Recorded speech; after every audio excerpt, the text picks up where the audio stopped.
Welcome to Hearths of Myths. Today, the mist descends, and the surface of the loch grows still.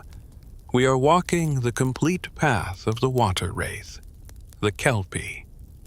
The air in the Scottish Highlands does not simply sit. It breathes.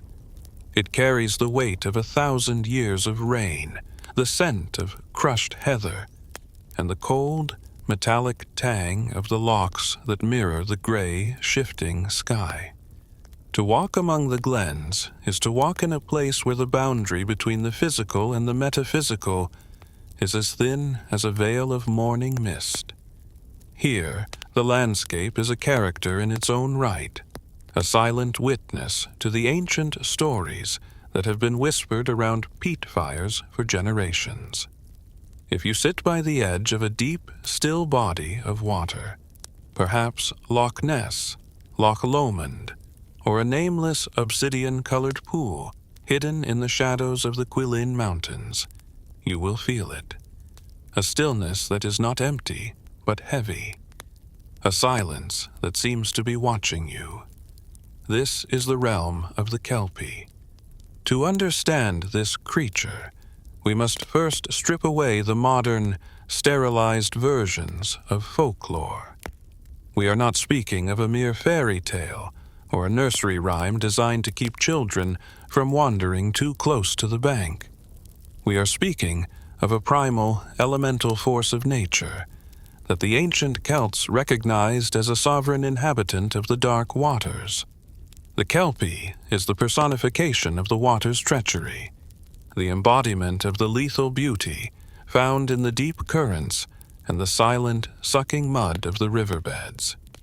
It is a spirit of the threshold, a creature that exists in the liminal spaces between the solid earth and the fluid abyss. The name itself, Kelpie, carries the echo of a forgotten tongue. Linguists and folklorists who have delved into the linguistic strata of the Highlands suggest that the word likely finds its roots in the Scottish Gaelic term calpa, or sealpak, which refers to a young horse, a steer, or a colt. In the archaic mind, the image of a powerful, energetic horse was the perfect metaphor for the unbridled power of a rushing river, or the sudden, violent surge of a flooded stream. Yet, there is a darker shade to the etymology. Some scholars point toward the Gaelic Cabyll-Ushtey, meaning a heifer or a shapely young girl, hinting at the creature's deceptive ability to assume human form to lure the unwary. Regardless of the exact grammatical origin, the word Kelpie has become synonymous with the water-wraith, a term that appears frequently in early Scottish literature and oral traditions collected by pioneers like John Francis Campbell in his monumental 19th-century work, Popular Tales of the West Highlands. In the Celtic worldview, nature was not a resource to be mastered, but a pantheon of spirits to be negotiated with. Every rock, every ancient tree, and most importantly, every drop of water possessed a genius loci, a spirit of the place. Water, in particular, was viewed with a profound, almost religious awe. It was the source of life, yes, but it was also a portal. The surface of a loch was a mirror that looked into the other world, the realm of the Sidhe and the ancestors. Therefore, a creature that emerged from these depths was not seen as a biological anomaly, but as a manifestation of the water's own intent. When the river rose suddenly in a spate, tearing away the soil and drowning the livestock, the people did not talk about weather patterns. They spoke of the Kelpie's hunger. To the ancient Gaelic-speaking peoples, the Kelpie was one of many water horses, but it occupied a specific niche. While the Each-Uisge, the fierce water horse of the deep-sea lochs, was known for its sheer carnivorous malice, the Kelpie was more closely associated with the running water of rivers and the treacherous crossings of the inland streams. It was the guardian of the ford, the spirit that demanded a toll in blood or soul from those who wished to cross. Its origins are intertwined with the very creation of the Scottish landscape. Imagine the melting of the great glaciers at the end of the last ice age, the roaring torrents carving out the deep glens and filling the basins that would become the lochs. To the early hunters and gatherers who moved into these spaces, the roaring of the water sounded like the galloping of hooves. The spray of the waterfall looked like a tossing white mane.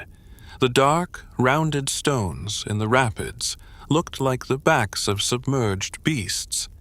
In the primary texts of Celtic mythology, though they were often recorded centuries after their oral height, we find the framework for this animistic belief. The prose Edda of the Norse may give us Thor and Odin, but the Gaelic traditions give us the Cabyll-Ushtey, the divine hag who shaped the mountains and herded the deer. It is in her world that the Kelpie thrives. The Cabyll-Ushtey herself was often associated with water, particularly the whirlpool of Corryvreckan, and the Kelpie was seen as one of the lesser, yet no less dangerous, spirits under her dominion. It was a fragment of the wild, uncultivated world that refused to be tamed by the coming of agriculture or the light of the Christian cross. The physical description of the Kelpie in these early accounts is consistently haunting. It is most often described as a magnificent black horse, standing tall and proud by the water's edge. Its coat is as sleek as a seal's skin, shining with an unnatural, oily luster that seems to repel the light. To a weary traveler lost in the gloaming, it appears as a gift, a way to cross the treacherous waters without getting wet, a noble steed to carry them home.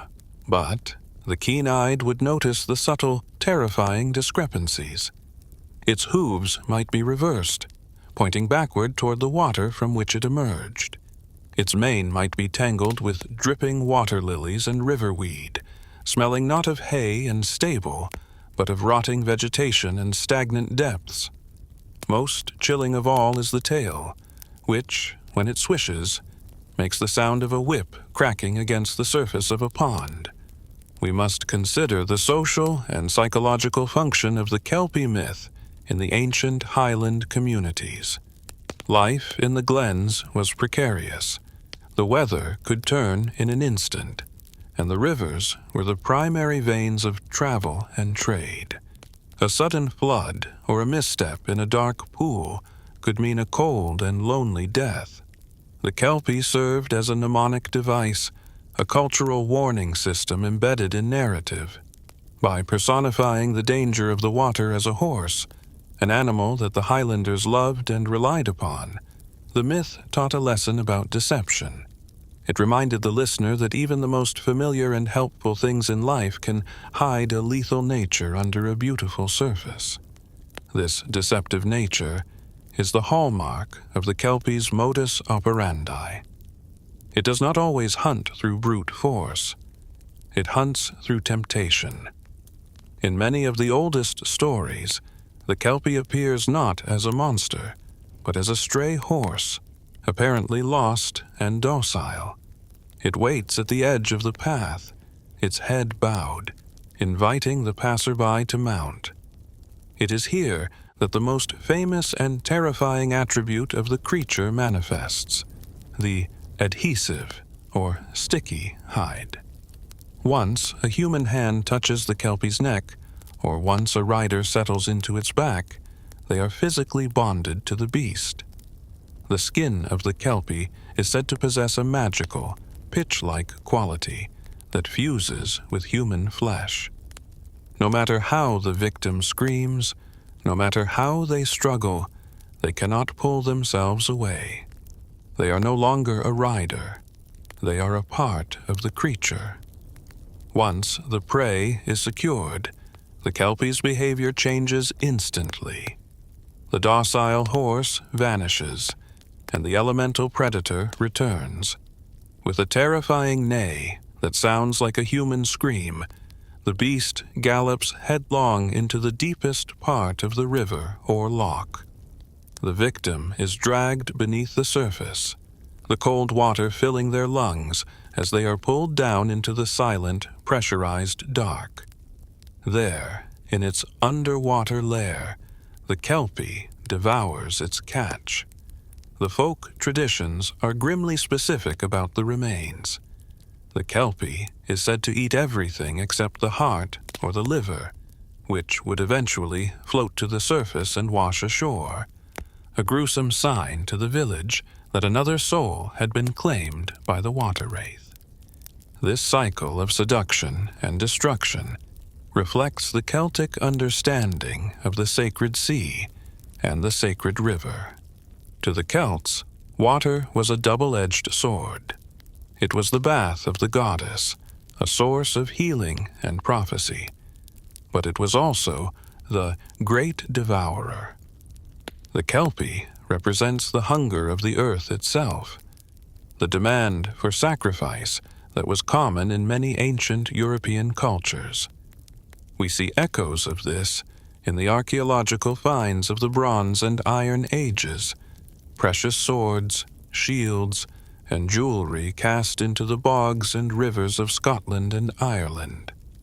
These were offerings to the spirits of the water, perhaps to appease the Kelpie or the greater deities of the deep, ensuring safe passage and a good harvest. As we move deeper into the origins of the Kelpie, we must also examine the regional variations that exist within the Celtic fringe. While the name Kelpie is firmly rooted in the lowlands and the southern highlands of Scotland, the concept of the water horse ripples outward into Ireland, the Isle of Man, and even across the sea to Scandinavia.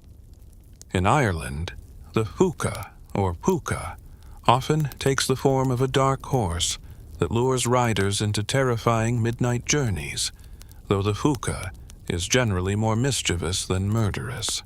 On the Isle of Man, the Cabyll-Ushtey is a direct cousin of the Kelpie, feared for its beauty and its appetite for livestock.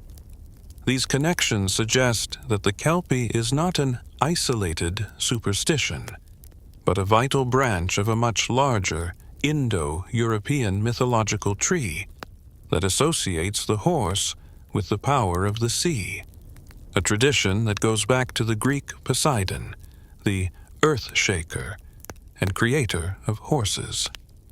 The Kelpie's connection to the horse is profound because of the horse's status in Celtic society. The horse was a symbol of sovereignty, of the elite warrior class, and of the sun itself. To see a horse emerging from the water was to see the sun rising from the ocean. It was an image of supreme vitality. The Kelpie subverts this image. It takes the symbol of life and turns it into a vessel for death. It is the shadow horse, the inversion of the solar steed. This duality is central to the atmospheric power of the myth. It forces the listener to look at the world with a suspicious eye, to recognize that the most majestic sights might be the most dangerous. Scholarly interpretations of the Kelpie often point toward the liminality of the creature. In anthropology, a liminal space is a threshold, a place that is neither here nor there. The shore of a loch is the ultimate liminal space. It is where the solid becomes liquid, where the air meets the abyss. Creatures of the liminal are always seen as dangerous and magical because they defy classification. They are both/and. The Kelpie is both a horse and a fish. It is both a land animal and a water spirit. It is both a beautiful companion and a horrific killer. This fluid identity allows it to move between worlds, appearing in our reality to claim its due before retreating into the unknowable depths. When we look at the primary sources of Highland folklore, such as the collections of Alexander Carmichael in his Carmina Gadelica, we find prayers and incantations intended to protect against the water beasts. These texts provide a window into the lived reality of the myth. The people of the Highlands did not just tell stories about the Kelpie. They lived in a world where the Kelpie was a tangible threat. They performed rituals of protection, such as carrying a piece of rowan, wood, or iron, both of which were believed to be anathema to the spirits of the water. The rowan tree, with its bright red berries, was a symbol of the sun's fire, and fire was the only element that could truly counteract the cold, wet magic of the Kelpie. In the long, dark winters of the north, when the sun sets early and the wind howls down the chimney, the stories of the Kelpie were more than just entertainment. They were a way of processing the environment. The complete path of the Kelpie is a journey through the human psyche's relationship with the untamed world. It is a story of respect, fear, and the enduring power of the landscape to generate its own gods and monsters. We find mentions of the creature in the works of Robert Burns and Sir Walter Scott, who, though writing for a more modern audience, captured the lingering dread that the Kelpie inspired. Scott, in particular, described the Kelpie as a malignant spirit that took pleasure in the misfortune of travelers, a spirit of the storm that laughed as the boats capsized in the sudden gales of the lochs. As we conclude this first exploration into the origins and etymology of the Kelpie, we must return to the image of the water's edge. Imagine the gray stones, the lapping of the waves, and the long shadows of the mountains. In the distance, you see a horse, its head held high, its eyes glowing with a faint inner light. Is it a stray from a nearby farm, or is it the ancient warden of the ford? The Kelpie does not provide an easy answer. It invites you closer. It offers you a ride, and in that invitation lies the entire history of the Celtic relationship with the deep. It is a history of wonder, of terror, and of the absolute realization that we are guests in a world that is much older and much hungrier than we are. The sacred sea and the sacred river were the veins of the ancient world, and the Kelpie was the pulse within those veins. It was the reminder that the earth is alive, and that it has a memory that stretches back to the beginning of time. Every ripple on the surface of the water, every strange sound in the night, and every missing traveler became a part of the Kelpie's tapestry, a story written in the cold, dark ink of the Scottish lochs.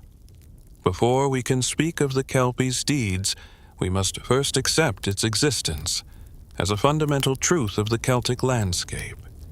It is the first whisper of the water, the voice that tells us that beneath the beauty of the Highlands, something waits, something watches, and something is always ready to pull us down into the dark. The etymological journey from Kalpa to Kelpie is a journey from the domestic to the divine, from the useful animal to the dangerous spirit. It shows us how a culture takes the things it knows best and uses them to describe the things it fears most. The Kelpie is the ultimate expression of this cultural alchemy. It is the horse of the mind, galloping through the wet, dark forests of our collective memory. It is the guardian of the depths, the one who knows the secrets of the bottom of the loch, and the one who will never let them go. In the next part of our exploration, we will move from the origins of the creature to its physical manifestation and its terrifying powers of transformation. We will look at the Kelpie's bridle, the sticky hide, and the way this creature shifts its shape to mirror the desires and fears of its prey. we will dive deeper into the specific myths that define its legacy, from the banks of the River Conon to the shores of the most famous lochs in Scotland.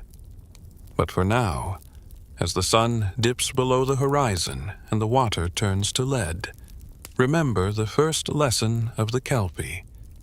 Never trust a horse that stands too still by the water's edge. The silence of the loch is not an absence of sound. It is the held breath of a predator waiting for you to step into the mist. As the ancient Celts knew, the water is a mirror, and sometimes the reflection that looks back at you is not your own. It is the face of the wraith, the eyes of the stallion, the cold, dark heart of the Kelpie.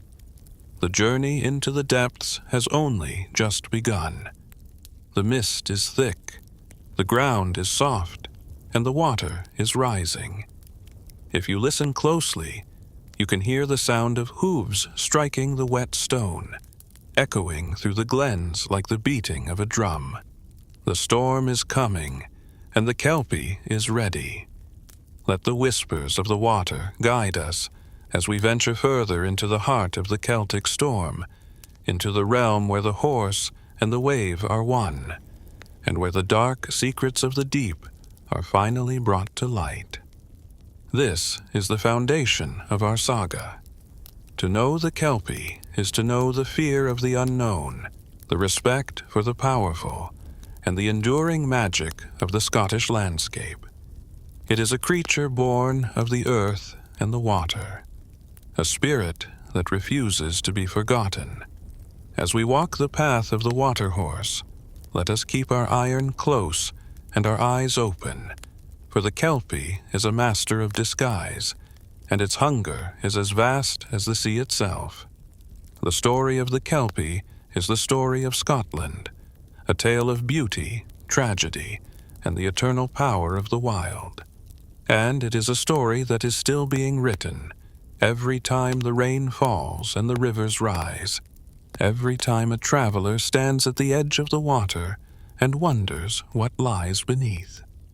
To gaze upon a Kelpie in its natural state is to witness a contradiction of beauty and rot. While the stories of the ancient North describe gods who command the elements through thunder and sky, the spirits of the Scottish lochs operate on a more intimate, visceral level. They do not reside in golden halls. They dwell in the silt, the cold mud, and the crushing pressure of the deep water. The physical manifestation of the Kelpie is its primary weapon, a masterpiece of biological and magical deception, designed to exploit the human desire for companionship and the utility of the horse. To understand the Kelpie, one must understand the anatomy of a nightmare.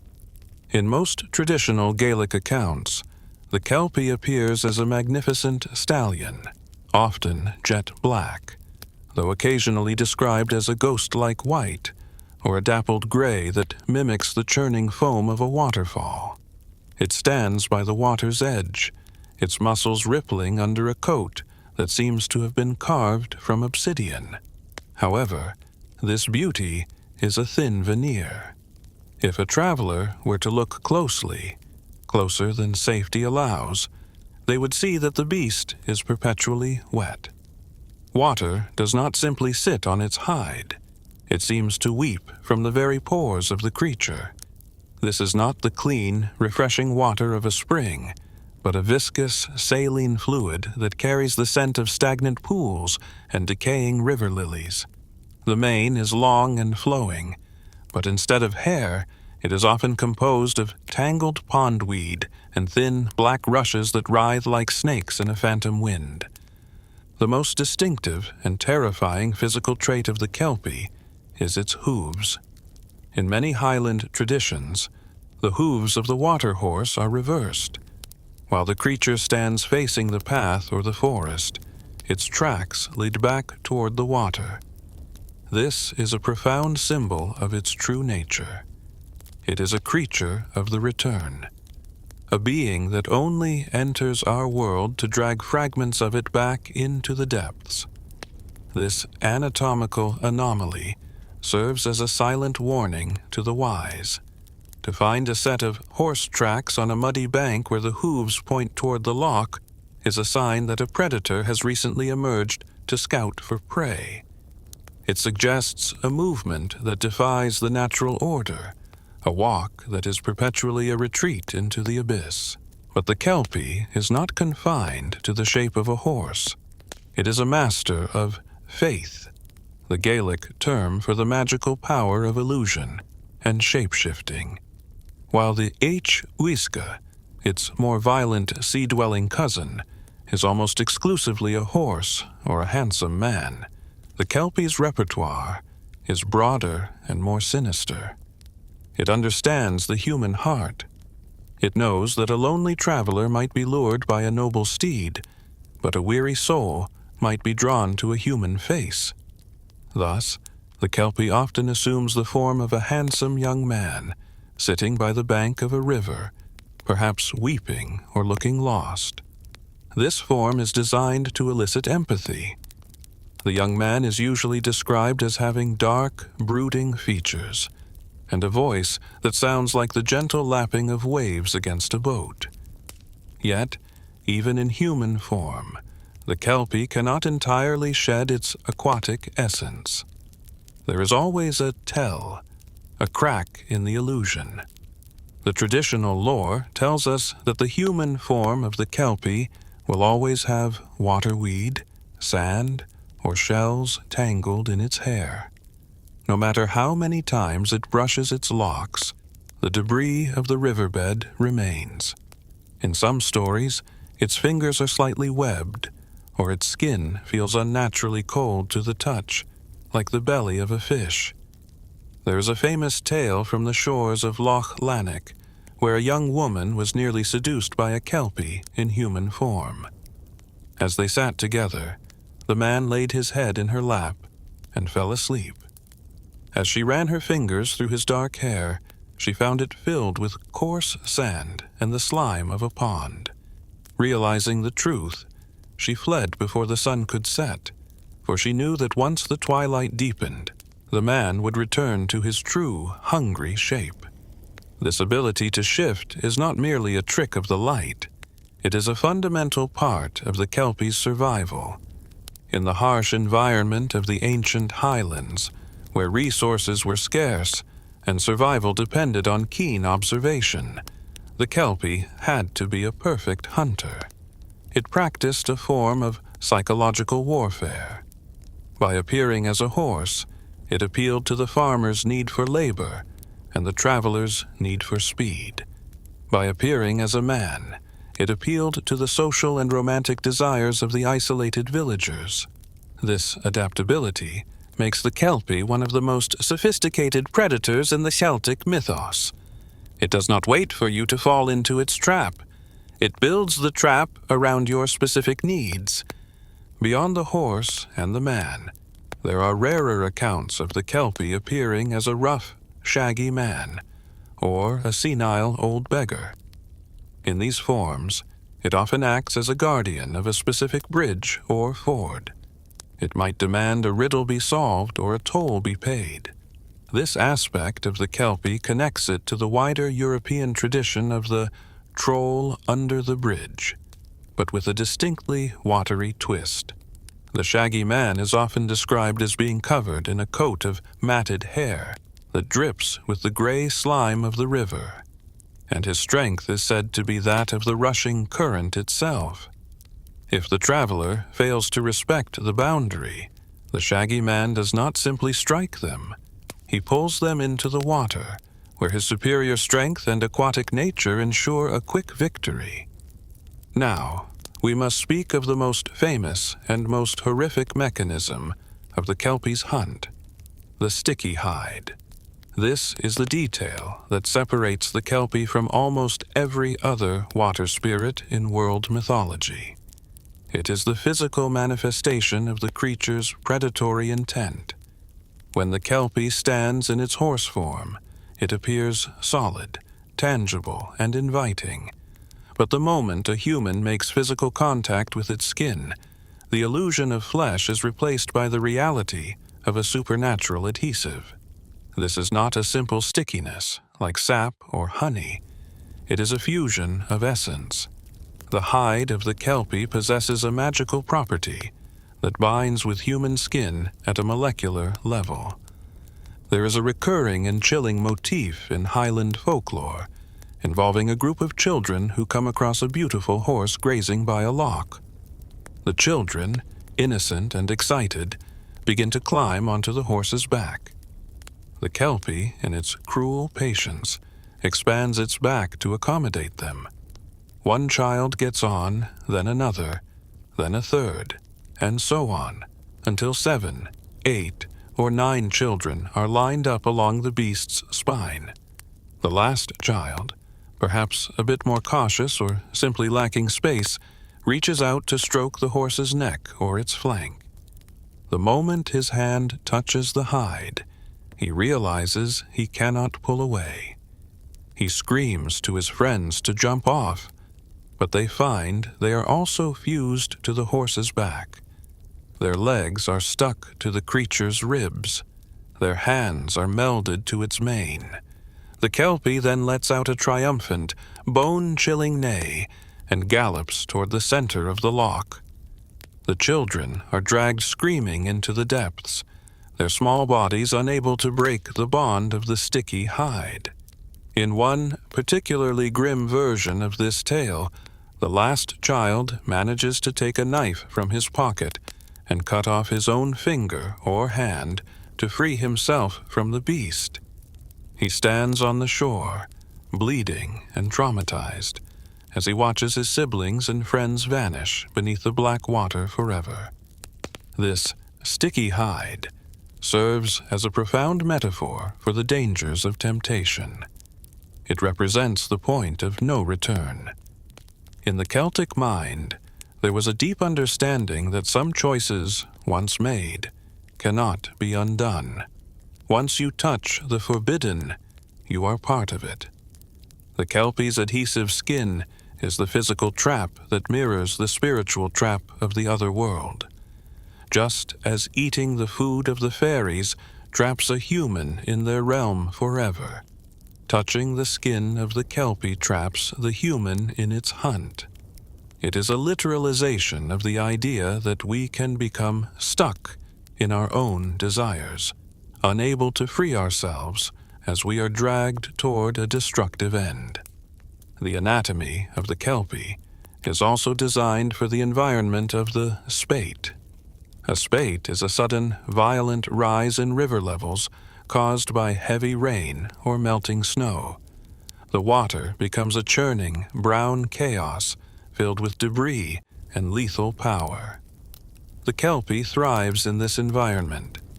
Its legs are described as being preternaturally strong, able to stand immovable in a current that would sweep away a house. Its lungs are dual purpose, capable of breathing the air of the hills and the silt-heavy water of the depths. When it dives, its nostrils are said to seal shut with a flap of leathery skin, and its eyes are covered by a nictitating membrane that allows it to see perfectly in the absolute darkness of the riverbed. But what happens beneath the water? This is a question that the folklore addresses with a terrifying lack of sentimentality. The Kelpie is a carnivore. Once it has dragged its victim into the pressurized silence of its lair, often a cave hidden behind a waterfall or a hollow carved into the side of a deep pool. It consumes them. Unlike the more civilized spirits of the hills, the Kelpie has no interest in human souls or magical bargains. It seeks sustenance. It is the hunger of the river given form. The remains of the Kelpie's feast are a central part of the myth. In many accounts, the heart, lungs, or liver of the victim are found floating on the water the next day. This specific detail highlights the creature's discerning and horrific appetite. It suggests a methodical, almost ritualistic consumption. To the villagers, The sight of a human heart washing up on the shore of the loch was the ultimate confirmation of the Kelpie's presence. It was the closing of the narrative circle, the transformation of a neighbor or a child into the debris of the water. The Kelpie's relationship with iron is another crucial anatomical and magical detail. In all Celtic traditions, iron is the enemy of the supernatural. It is the metal of civilization, of the forge, and of the human will. It represents a reality that the spirits of the old world cannot abide. The Kelpie is no exception. It is said that the touch of cold iron can break the Kelpie's faith or illusion. If a rider is clever enough to have an iron dagger or a set of iron spurs, they might be able to wound the beast and force it to release them. However, the Kelpie is aware of this weakness and often avoids those who carry the metal. This brings us to the Kelpie's bridle. There is a subset of myths where a human hero, usually a clever farmer or a strong-willed chieftain, manages to outwit the Kelpie. They do not do this with strength, for no human can match the power of the water horse. Instead, they use iron. By throwing an iron bridle or a set of iron shackles over the Kelpie's head before it can react, the human can bind the creature to their will. The magical iron suppresses the Kelpie's shape-shifting abilities and its predatory instincts. It forces the elemental spirit into the role of a domestic beast of burden. In these stories, the Kelpie is taken back to the farm and made to do the work of 20 horses. It plows the stoniest fields. It hauls the heaviest stones for the construction of castles and walls. But this is a dangerous game. The Kelpie is never truly tamed. It is only suppressed. It remains a prisoner, watching the human master with cold, patient eyes. The moment the iron bridle is removed, or the moment the human makes a mistake, the Kelpie's vengeance is swift and total. It does not just run away, it destroys everything the human has built before dragging the master down into the water. This aspect of the myth serves as a warning against the hubris of thinking we can dominate the wild forces of nature. We might harness the river for a time, but the river is always waiting for the dam to break. The complete path of the Kelpie is therefore a study in the shifting nature of power. The creature moves between forms: stallion, man, beggar, monster, just as the water moves between states: liquid, mist, ice, and steam. Its anatomy is a map of the environment it inhabits. To look at the Kelpie is to look at the highland landscape through a dark lens. The reversed hooves are the winding, treacherous paths. The sticky hide is the sucking peat bogs.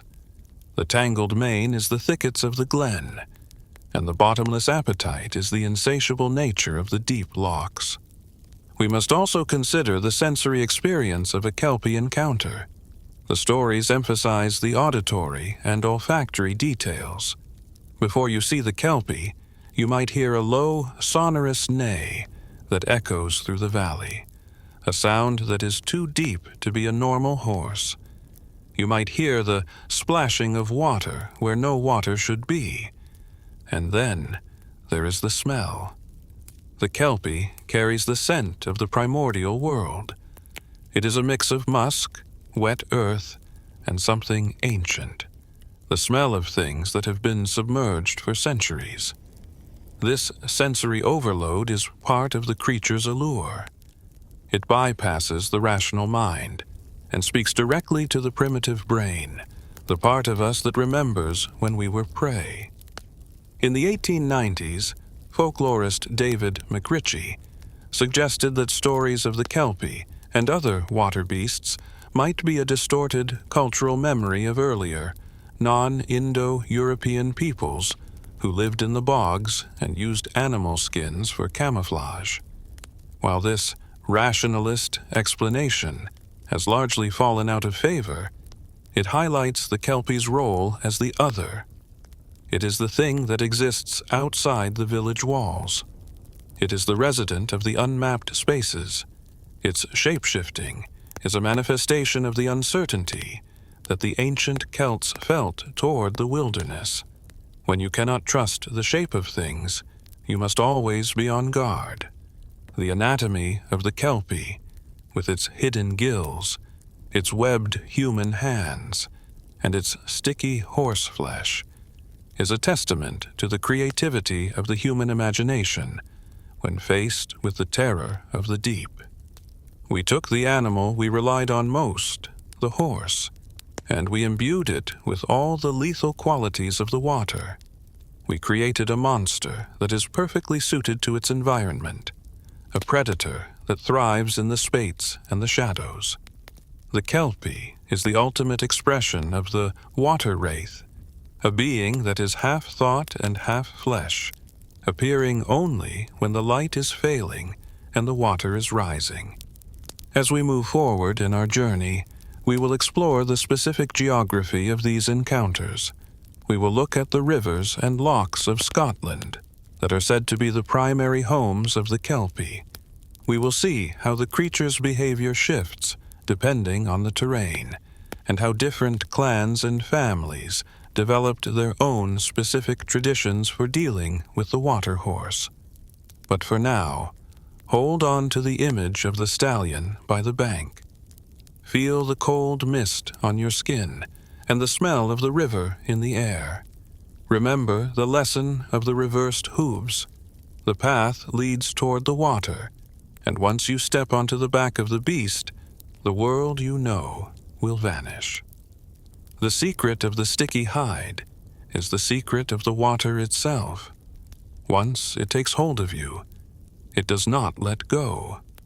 It pulls you into a realm where the laws of the land do not apply, where breath is a luxury and the dark is absolute. The Kelpie is the warden of that dark, the shapeshifter who waits in the shallows for the unwary.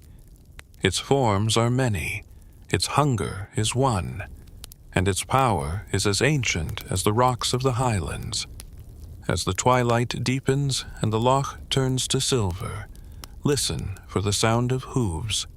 Is it the wind, or is it the return of the wraith? The Kelpie is watching, and the water is rising.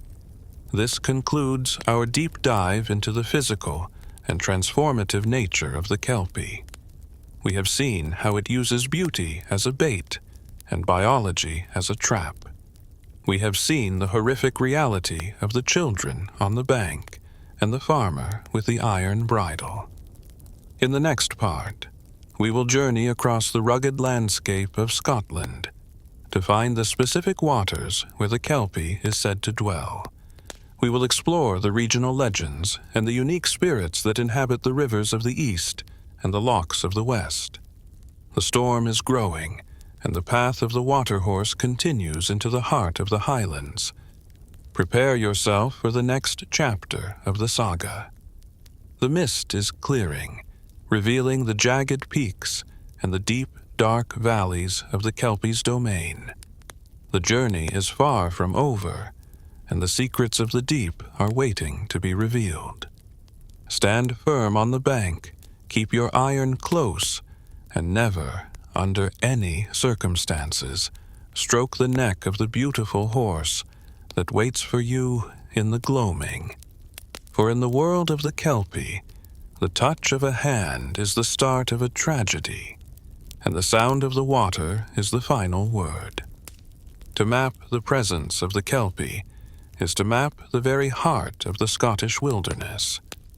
It is a journey that takes us from the rushing, peat-stained rivers of the east to the bottomless, silent lochs of the west. While the Kelpie is a singular concept in the collective mind of the Gael, its behavior and the dread it inspires are often colored by the specific terrain it inhabits. To the ancient clans, the Kelpie was not a wandering spirit. It was a neighbor, a dangerous, unpredictable neighbor who held title to the waters long before the first stone of a castle was ever laid. To understand the Kelpie's path, we must walk the banks of the most haunted waters in the north. We begin our geographical journey at the River Conon, a winding artery of water in the northern highlands. Here, the Kelpie is not merely a predator, it is a prophet of doom. There is a famous account recorded in the annals of Highland folklore concerning a group of men working on the banks of the Conon. It was a day of labor, the sun fighting to break through the heavy lid of clouds. Suddenly, a voice rose from the center of the river. It was not a human voice, but a sound like the grinding of boulders under a waterfall. The voice cried out, "The hour is come, but the man is not." The workers froze. They knew the Kelpie of the Conon was demanding its due. Moments later, they saw a rider galloping toward the ford on a horse that looked lathered and panicked. The men, believing the prophecy referred to this traveler, intercepted him. They pulled him from his horse and dragged him into a nearby church, locking the doors to prevent him from reaching the water. They believed they could cheat the river. But the Kelpie is not easily denied. Inside the church, the man began to gasp for air. He complained of a burning thirst that no ale or well water could quench. In his desperation, he found a stone basin, a font of holy water. He plunged his head into the basin to drink, and, in a freak accident of fate, he drowned in 2 inches of water. The Kelpie had taken its life, even inside the walls of God. This story cements the River Conon as a place where the water's intent is absolute. The river is a living being, and the Kelpie is its outstretched hand. Moving southwest, we come to the most famous body of water in the world, Loch Ness. While modern eyes look for a long-necked plesiosaur, the eyes of the ancestors looked for something much more traditional. Long before Nessie became a phenomenon of cryptozoology, Loch Ness was known as a primary dwelling for the Kelpie. The Great Glen, the massive geological fault line that cuts Scotland in two, acts as a natural corridor for spirits.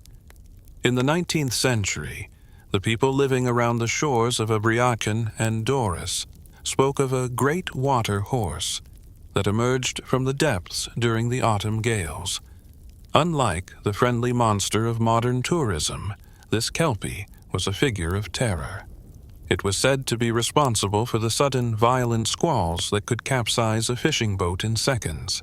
The Kelpie of Loch Ness was a giant among its kind, its mane white as the foam of the waves, its eyes glowing like embers through the mist. It was a reminder that the loch is not just a body of water, but a deep, dark trench where the old world still breathes. The distinction between the water Kelpie of the rivers and the Each-Uisge of the lochs becomes blurred in the central highlands, particularly around Loch Venachar. Here, we find the site of one of the most tragic massacres in Celtic mythology. Loch Venachar is a beautiful, serene stretch of water near Callander, but its history is stained by the story of the 200 children. According to the legend, a Kelpie appeared on the shore as a dazzling, friendly pony. A group of children, celebrating a festival, began to mount the beast. In some versions of the tale, as many as 200 children managed to find a place on the horse's unnaturally long back. The Kelpie, with its cargo of innocent lives, plunged into the center of the loch. Not a single child returned. The only thing found the next morning was the entrails of the children washed up on the northern bank. This spot is still known as the Place of the Slaughter. It stands as a grim monument to the lethality of the Kelpie's beauty. It teaches us that in the world of the Gael, innocence is no shield against the hunger of the elements. As we travel further south into the lowlands, the Kelpie takes on a slightly different character. In the counties of Angus and Fife, the stories shift from the predatory stallion to the mischievous shapeshifter. Here, the Kelpie is often found near the old watermills. The millers of the lowlands had a complex relationship with the water horse. On one hand, the Kelpie was blamed for breaking the mill wheels or clogging the lade with riverweed. On the other hand, a clever miller who knew the right charms could force the Kelpie to turn the wheel during a drought. In these agricultural regions, the Kelpie becomes part of the industrial folklore, a wild energy that must be harnessed or outsmarted. The Kelpie of the mill is a more domesticated but no less dangerous spirit, reflecting the way the people of the lowlands sought to bring the wilderness under the yoke of the plow. But we must return to the true wild, the Isle of Skye. In the shadow of the Cuillin Mountains, the water horse is known as the Each-Uisge, and it is here that the creature reaches its most terrifying height. The lochs of Skye are deep, cold, and often surrounded by jagged stone. The Kelpie of Skye does not just hunt, it stalks. It is said to follow travelers for miles, staying just out of sight in the heather, the sound of its hooves echoing the traveler's own heartbeat.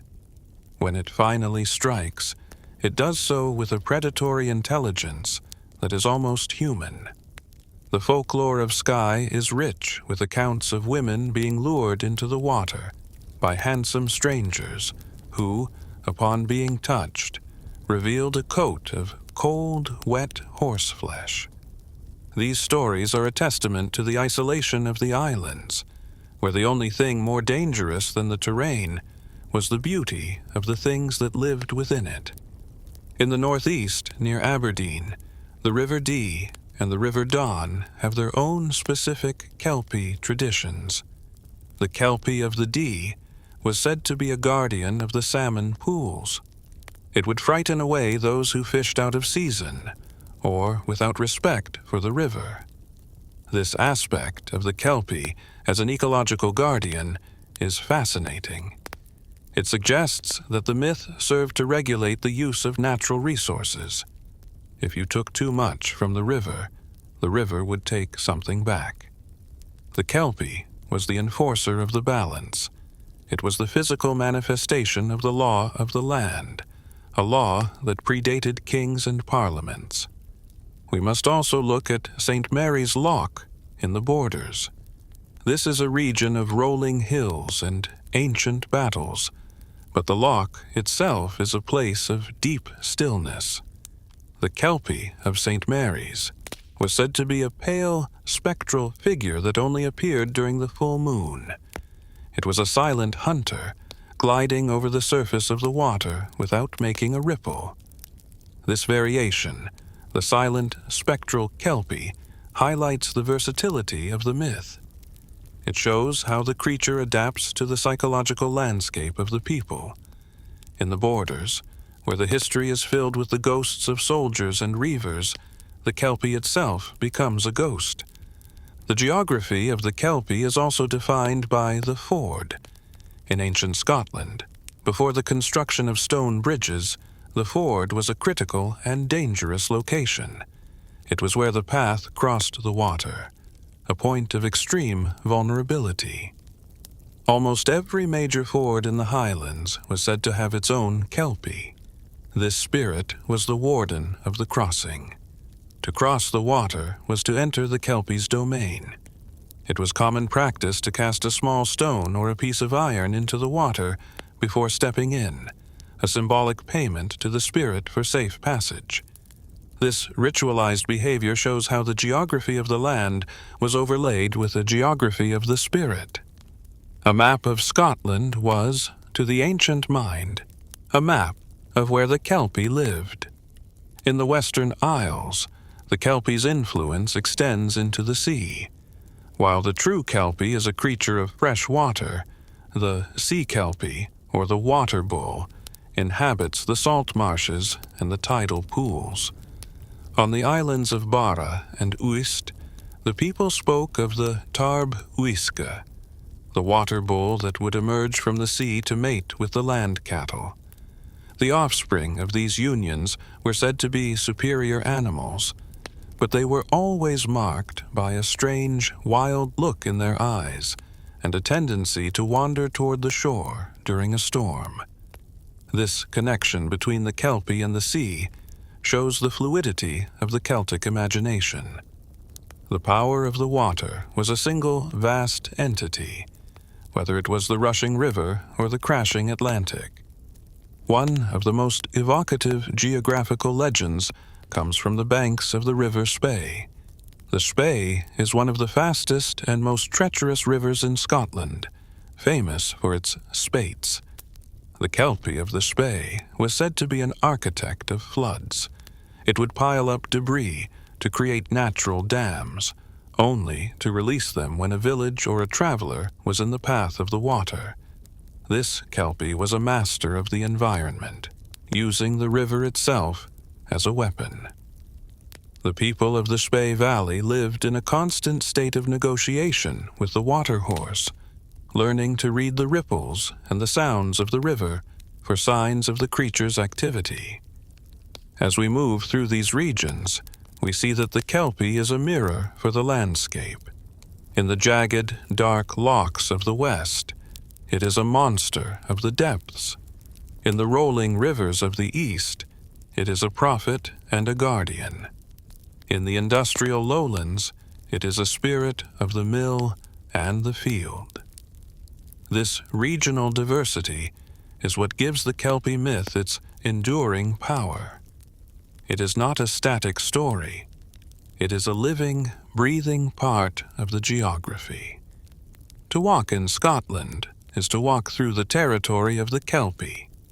We must also consider the Corryvreckan, the great whirlpool between the islands of Jura and Scarba.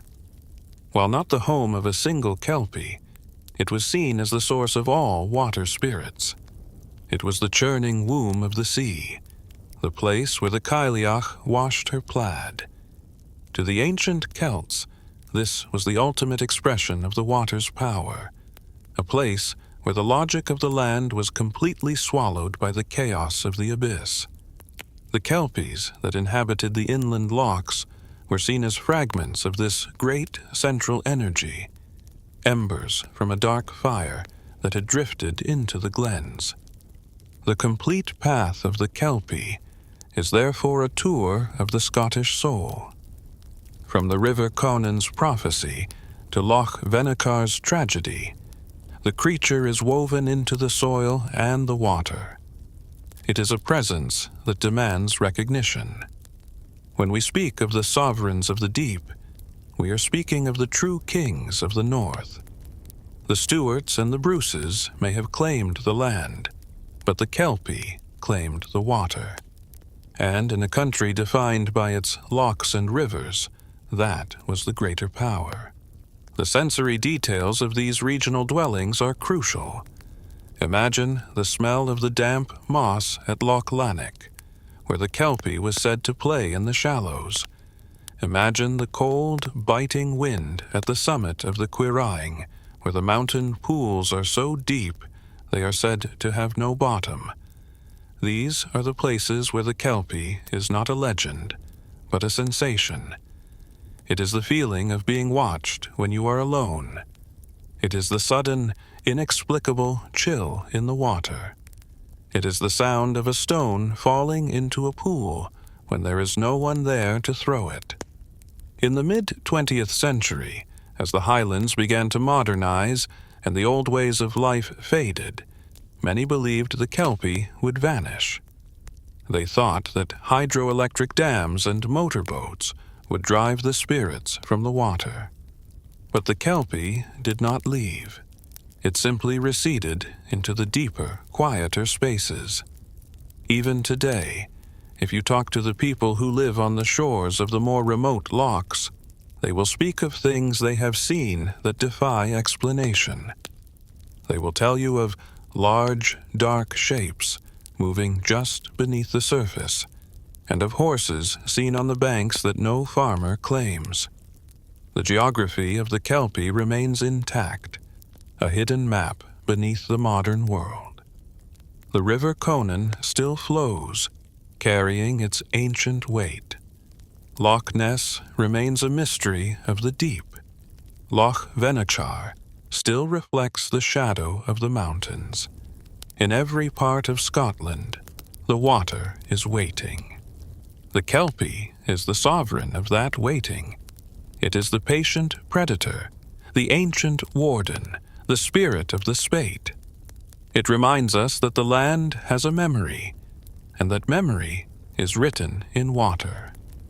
As we conclude this geographical exploration, we prepare to move from the places of the Kelpie to the interactions between the creature and humanity. In the next part, we will look at the Kelpie's bridle in more detail, the stories of those who tried to capture the water horse, the heavy labors the beast was forced to perform, and the inevitable, crushing vengeance that followed. We will see how the clans of the Highlands sought to master the spirit, and the price they paid for their hubris. The journey continues through the glens and the mist, following the sound of hooves toward the halls of the chieftains and the fields of the farmers. The sovereigns of the deep are not easily dethroned. They are part of the rocks and the waves, and their reign is as long as the rivers themselves. Keep your eyes on the horizon and your feet on the solid ground, for we are entering the territory of the captured spirit, the realm where the Kelpie's silence is a promise of fire and water. The highlands are breathing, the lochs are watching, and the path of the water horse is leading us deeper into the heart of the Celtic myth. The water is rising, the storm is coming, and the Kelpie is waiting at the next crossing. Let us move forward, with the iron of the ancestors in our hands and the wisdom of the elders in our hearts, as we continue our descent into the depths of the Kelpie's legacy. The sovereigns of the deep have much more to tell us, and the silence of the glens is about to be broken by the sound of the storm.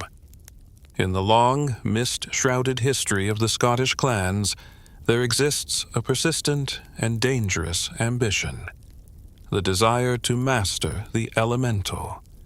While most people looked upon the dark waters of the lochs with a sense of reverent dread, there were some whose hearts were hardened by greed or the desperate need for status. These were the lairds and the chieftains who looked at the Kelpie not as a monster to be avoided, but as a source of limitless supernatural labor. They saw the water-wraith as a captive waiting to be broken. This chapter of our saga leads us into the world of the Silver Bridle, a realm where human cunning clashes with ancient magic, and where the price of mastery is a curse that echoes through the centuries. The concept of the Kelpie's bridle, often referred to in Gaelic as the Shrian Airgid, is central to the legends of captivity. In the folk logic of the Highlands, the power of a shapeshifter is often concentrated in a single physical object. Just as the Selkie's power resides in its sealskin and the Swan Maiden's in her feathered cloak, the Kelpie's ability to maintain its form and navigate between worlds is bound to its bridle. When the creature appears in its horse form, the bridle is a magnificent piece of tack, glinting with a silver light that seems to repel the darkness of the glen. When it shifts into a human form, the bridle often transforms into a silver necklace or a shimmering chain worn around the throat. To possess this object is to possess the soul of the river. The most famous and detailed account of this supernatural enslavement concerns the Graham of Morphy, a powerful and notoriously miserly laird in the northeast of Scotland. Morphy was a man who wanted to build a mansion that would be the envy of all Forfarshire, a grand stone keep with walls thick enough to withstand any siege. But the cost of labor was high, and the granite stones had to be hauled from a distant quarry. One evening, as Morphy stood by the Ponage Pool, a deep, swirling salmon pool in the North-Esk River, he saw a magnificent stallion grazing by the water. He recognized it instantly for what it was. This was the Kelpie of the Ponage Pool, a beast with the strength of 100 horses. Morphy did not run. Instead, he drew upon the secret knowledge passed down through his lineage.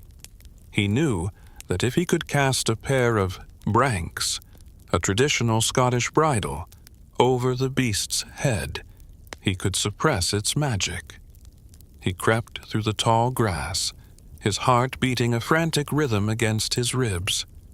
The Kelpie, sensing a victim, allowed the man to approach, its eyes burning with a faint, mocking light. But as it leaned down to seduce the laird, Morphy acted with the speed of a striking adder. He threw the heavy iron and leather branks over the stallion's head and buckled them tight. The reaction was instantaneous and horrific. The stallion reared up, but the silver magic of its own essence was now turned against it. The iron of the bridle burned into its supernatural flesh. The creature tried to shift, to become a flood, to become a giant, to become a fish, but the bridle held it firmly in the shape of a horse. It was trapped in its own anatomy. Morphy, triumphant, led the steaming, snorting beast back to his estate. He did not treat the Kelpie with the respect due to an elemental spirit. He treated it as a slave. For weeks and months, the Kelpie was forced to perform the labor of 1,000 men. Under the burning sun and the freezing rain of the Highlands, the water horse hauled massive granite boulders from the quarry to the hill where the mansion was rising.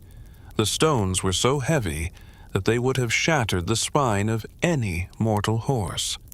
But the Kelpie moved them with a silent, agonizing strength. Its sleek, black coat became matted with dust and sweat. Its eyes, once full of the wild light of the river, became dull and sunken. Morphy was a cruel master. He fed the beast only enough to keep it standing, and worked it from the first light of dawn until the stars were cold in the sky. The villagers watched in terror as the mansion rose. They saw the water horse of Morphy straining against the yoke, and they whispered about the sacrilege being committed.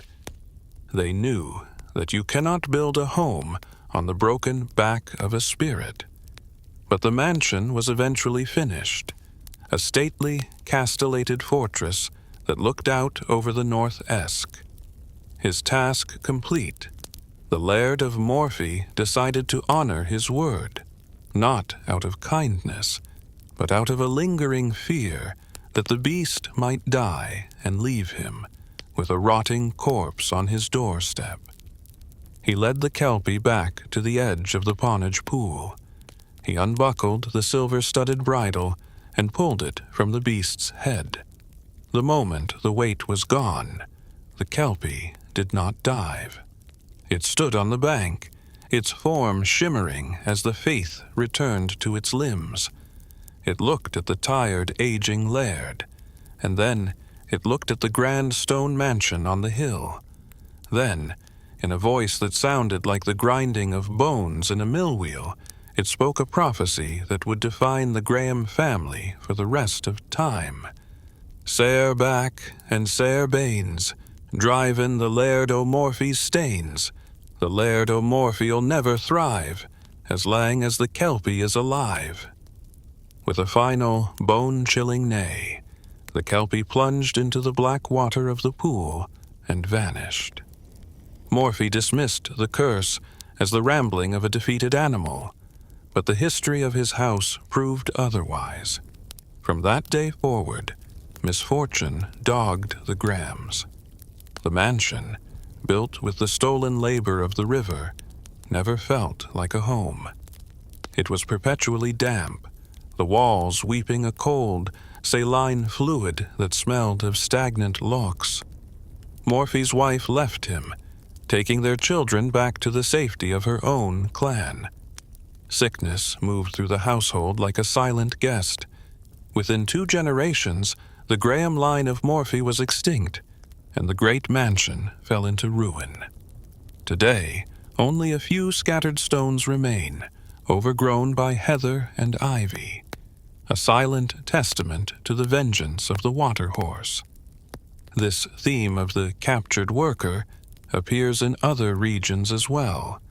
In the folklore of St. Vigians, near Arbroath, it is said that the ancient church was built using stones carried by a Kelpie. The spirit was captured by a clever mason who used a similar magical bridle. Like Morphy, the mason worked the beast until the walls were high and the roof was set. When the Kelpie was released, it stood in the churchyard and cursed the congregation, promising that one day, when the church was full of worshippers, the ground would open and swallow the building, and all within it, into the loch below. For nearly 50 years in the 18th century, the people of the parish were so terrified of this curse that they refused to hold the Lord's Supper in the church, preferring to gather in the fields where the Kelpie's word had no power. The psychology behind these stories is a fascinating window into the Highland mind. The Kelpie represents the raw, unbridled energy of nature, the river's power to move boulders and carve valleys. By bridling the Kelpie, the human character is attempting to harness that energy for the sake of civilization. But the folklore consistently warns that this energy cannot be truly possessed. Nature is not a servant. It is a sovereign. The Silver Bridle is a symbol of the temporary, fragile control that humanity exerts over the world. It is a control that relies on a specific object of power, and once that object is lost or returned, the balance of the universe is restored with violent interest. We must also look at the legend of James MacGregor, a Highlander of the early 19th century who lived near Strathspey. MacGregor was a man of immense physical strength and a scholar of the black art, the secret magic of the hills. One evening, near the shores of Loch Ness, he encountered a Kelpie in the shape of a magnificent stallion. Unlike the Laird of Morphy, MacGregor did not have a pair of branks. He had something else, a heavy iron claymore. As the Kelpie charged him, MacGregor did not flee. He stood his ground, and, with a powerful downward stroke of his sword, he struck the beast's nose. The blow was so precise that the iron blade sliced through the leather of the Kelpie's bridle, and the bit, the silver-coated metal piece that sat in the horse's mouth, fell to the ground. The Kelpie, losing its source of power, let out a yelp of fright and retreated. MacGregor quickly snatched up the bit and put it in his pocket. The Kelpie, now in a state of profound distress, followed MacGregor toward his home. It did not attack. It begged. It offered him the secrets of the other world, the location of hidden gold, and the promise of a long life if he would only return the bit. "Give me my bit, MacGregor," the spirit wailed, its voice echoing through the dark moors. "Without it, I am a ghost in my own water." MacGregor was a cunning man. He knew that if he crossed his own threshold with the bit, the Kelpie would be unable to follow him, for the house was protected by a cross of rowan wood over the door. As he reached his house, the Kelpie made one final, desperate plea. MacGregor, realizing that he couldn't enter with the bit in his hand due to the sacred symbols, threw the bit through an open window before stepping through the door himself. The Kelpie stood outside as a statue, its eyes flashing with fire. "MacGregor will never pass across that threshold as long as he holds the bit," it declared. The bit remained with the MacGregor family for generations. It was said to have magical properties. If placed in water, that water could cure the diseases of cattle and sheep.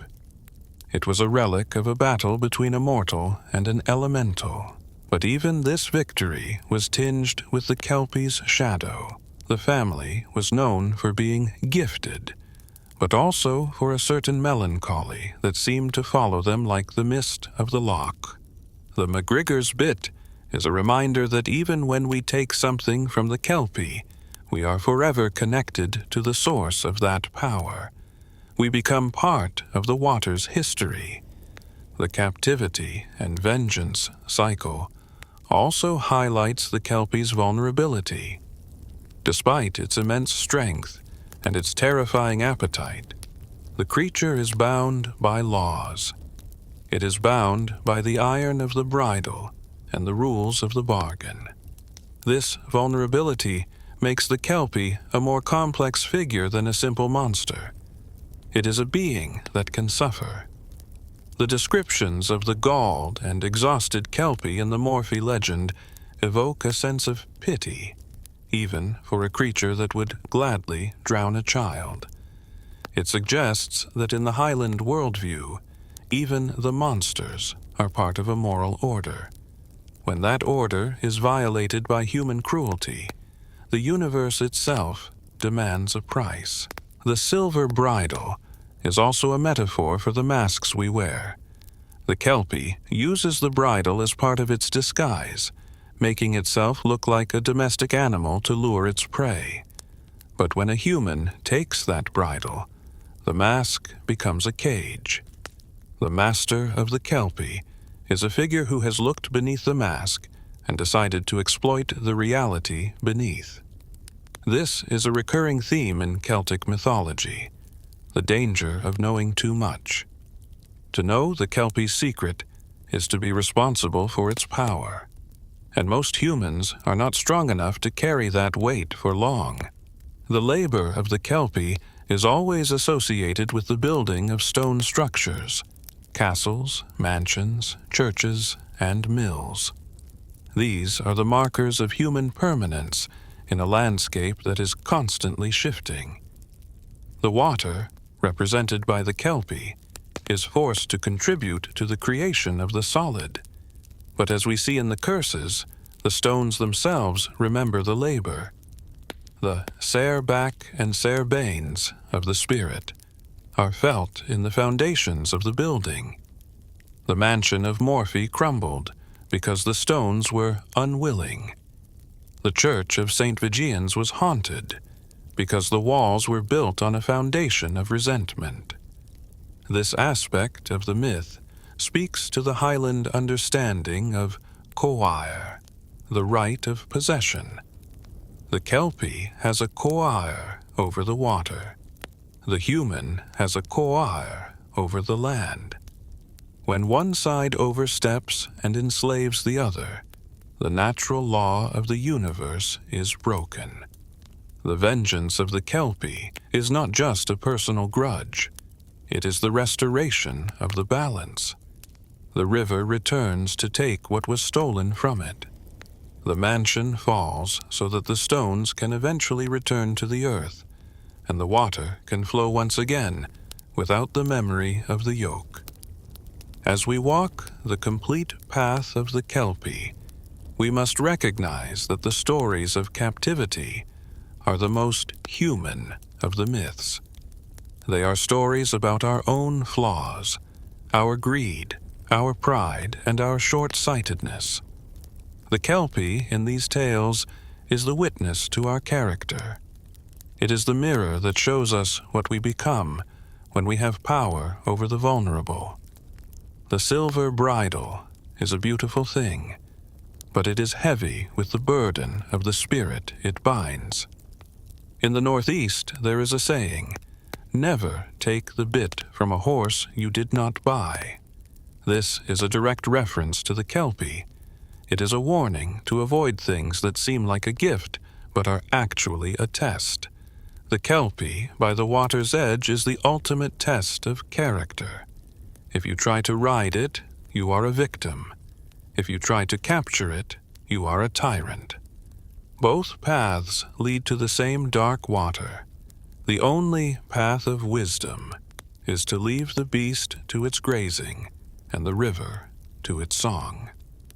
The sensory details of the Kelpie's labor are visceral in the oral tradition. The storytellers speak of the sound of the chains rattling against the stones, a sound that was said to keep the villagers awake at night. They speak of the smell of ozone and sulfur that rose from the beast's nostrils as it strained against the granite. These details ensure that the listener feels the weight of the labor. They are invited to empathy with the monster, a sophisticated narrative technique that makes the eventual curse even more powerful. We are made to feel that the laird deserved his fate.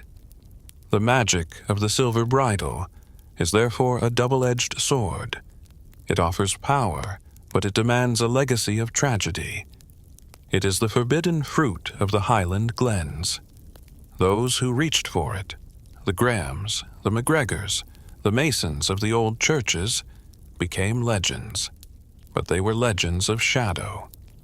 They were the men who tried to cage the storm and found that the storm has a long memory. As the sun sets over the ruins of the old estates and the wind whistles through the gaps in the stones, we can almost hear the echo of the Kelpie's rhyme. The Pawnage Pool still swirls with the dark waters of the North Esk. The salmon still jump in the shadows, and the ghost of the bridled stallion still haunts the memories of the people. It is a presence that warns us of the cost of mastery. It reminds us that there are some things in this world that were never meant to be tamed. As we conclude this exploration of captivity and vengeance, we prepare to move into the darker, more protective side of the Kelpie's nature. In the next part, we will look at the creature's relationship with children, the dark currents that lured the young away from the shore. We will explore the cautionary nature of these tales and the way the Kelpie became the ultimate bogeyman of the Highlands, a figure used to instill a healthy fear of the water in the hearts of the next generation. We will also compare the Kelpie to its more vicious cousin, the Each-Uisge, to understand the hierarchy of terror in the Scottish lochs. The path is narrowing, and the water is getting deeper.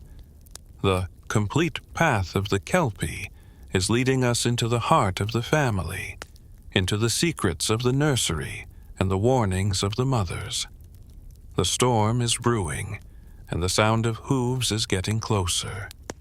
Stand firm on the bank, for the Kelpie is a master of the lure, and the water is always hungrier for the young and the innocent. The saga continues, and the secrets of the deep are waiting to be revealed in the shadows of the Highland glen.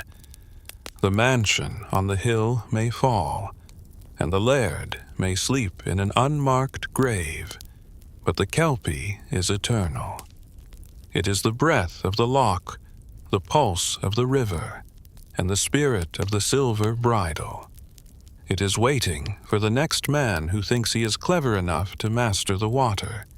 It is waiting for the next hand to reach for the silver chain. And when that hand finds the cold metal, the cycle of vengeance will begin once again, written in the dark, swirling ink of the Scottish lochs. The sun hangs low over the Grampian Mountains, casting long, spindly shadows that stretch across the heather like the fingers of a giant. In the small stone-walled crofts of the 18th century, this was the hour of the warning. As the peat smoke curled toward the rafters and the children played in the fading light, the elders would recount the stories of the dark currents. These were not tales of glory or high adventure, but stories of survival, designed to etch a healthy fear of the water into the malleable minds of the young. For in the world of the ancient Gael, the water was a predator that targeted the most vulnerable, and the Kelpie was its most efficient instrument.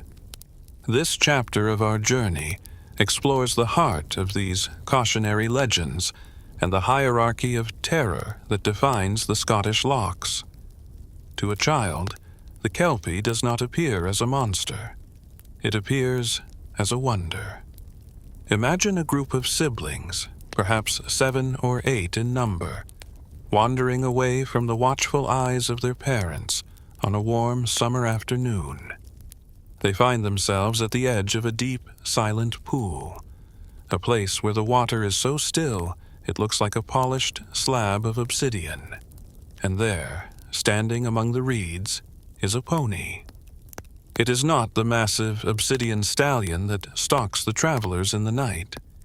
It is a small, gentle creature, perhaps the color of a summer cloud or a dappled gray that matches the stones of the bank. It stands with its head bowed, its long mane brushing the surface of the water, radiating an aura of absolute docility. The children are drawn to it by a force that is stronger than simple curiosity. The Kelpie, in this form, exudes a magical glamour, a sensory fog that dulls the instincts and amplifies the desire to touch. One by one, they approach. They stroke its velvety nose. They admire the silver light in its eyes. And then, the first child climbs onto its back. The pony does not move. It remains as steady as the earth itself. A second child climbs up, then a third. It is here that the supernatural physics of the Kelpie manifest. The beast's back begins to lengthen, stretching like molten wax to accommodate every child who wishes to ride.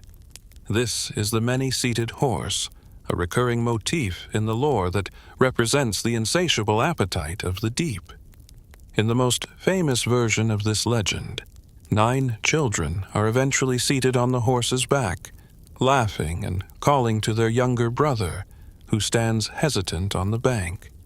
The youngest, sensing something is wrong, perhaps noticing that the horse has no ears or that its hooves make no sound on the gravel, refuses to mount.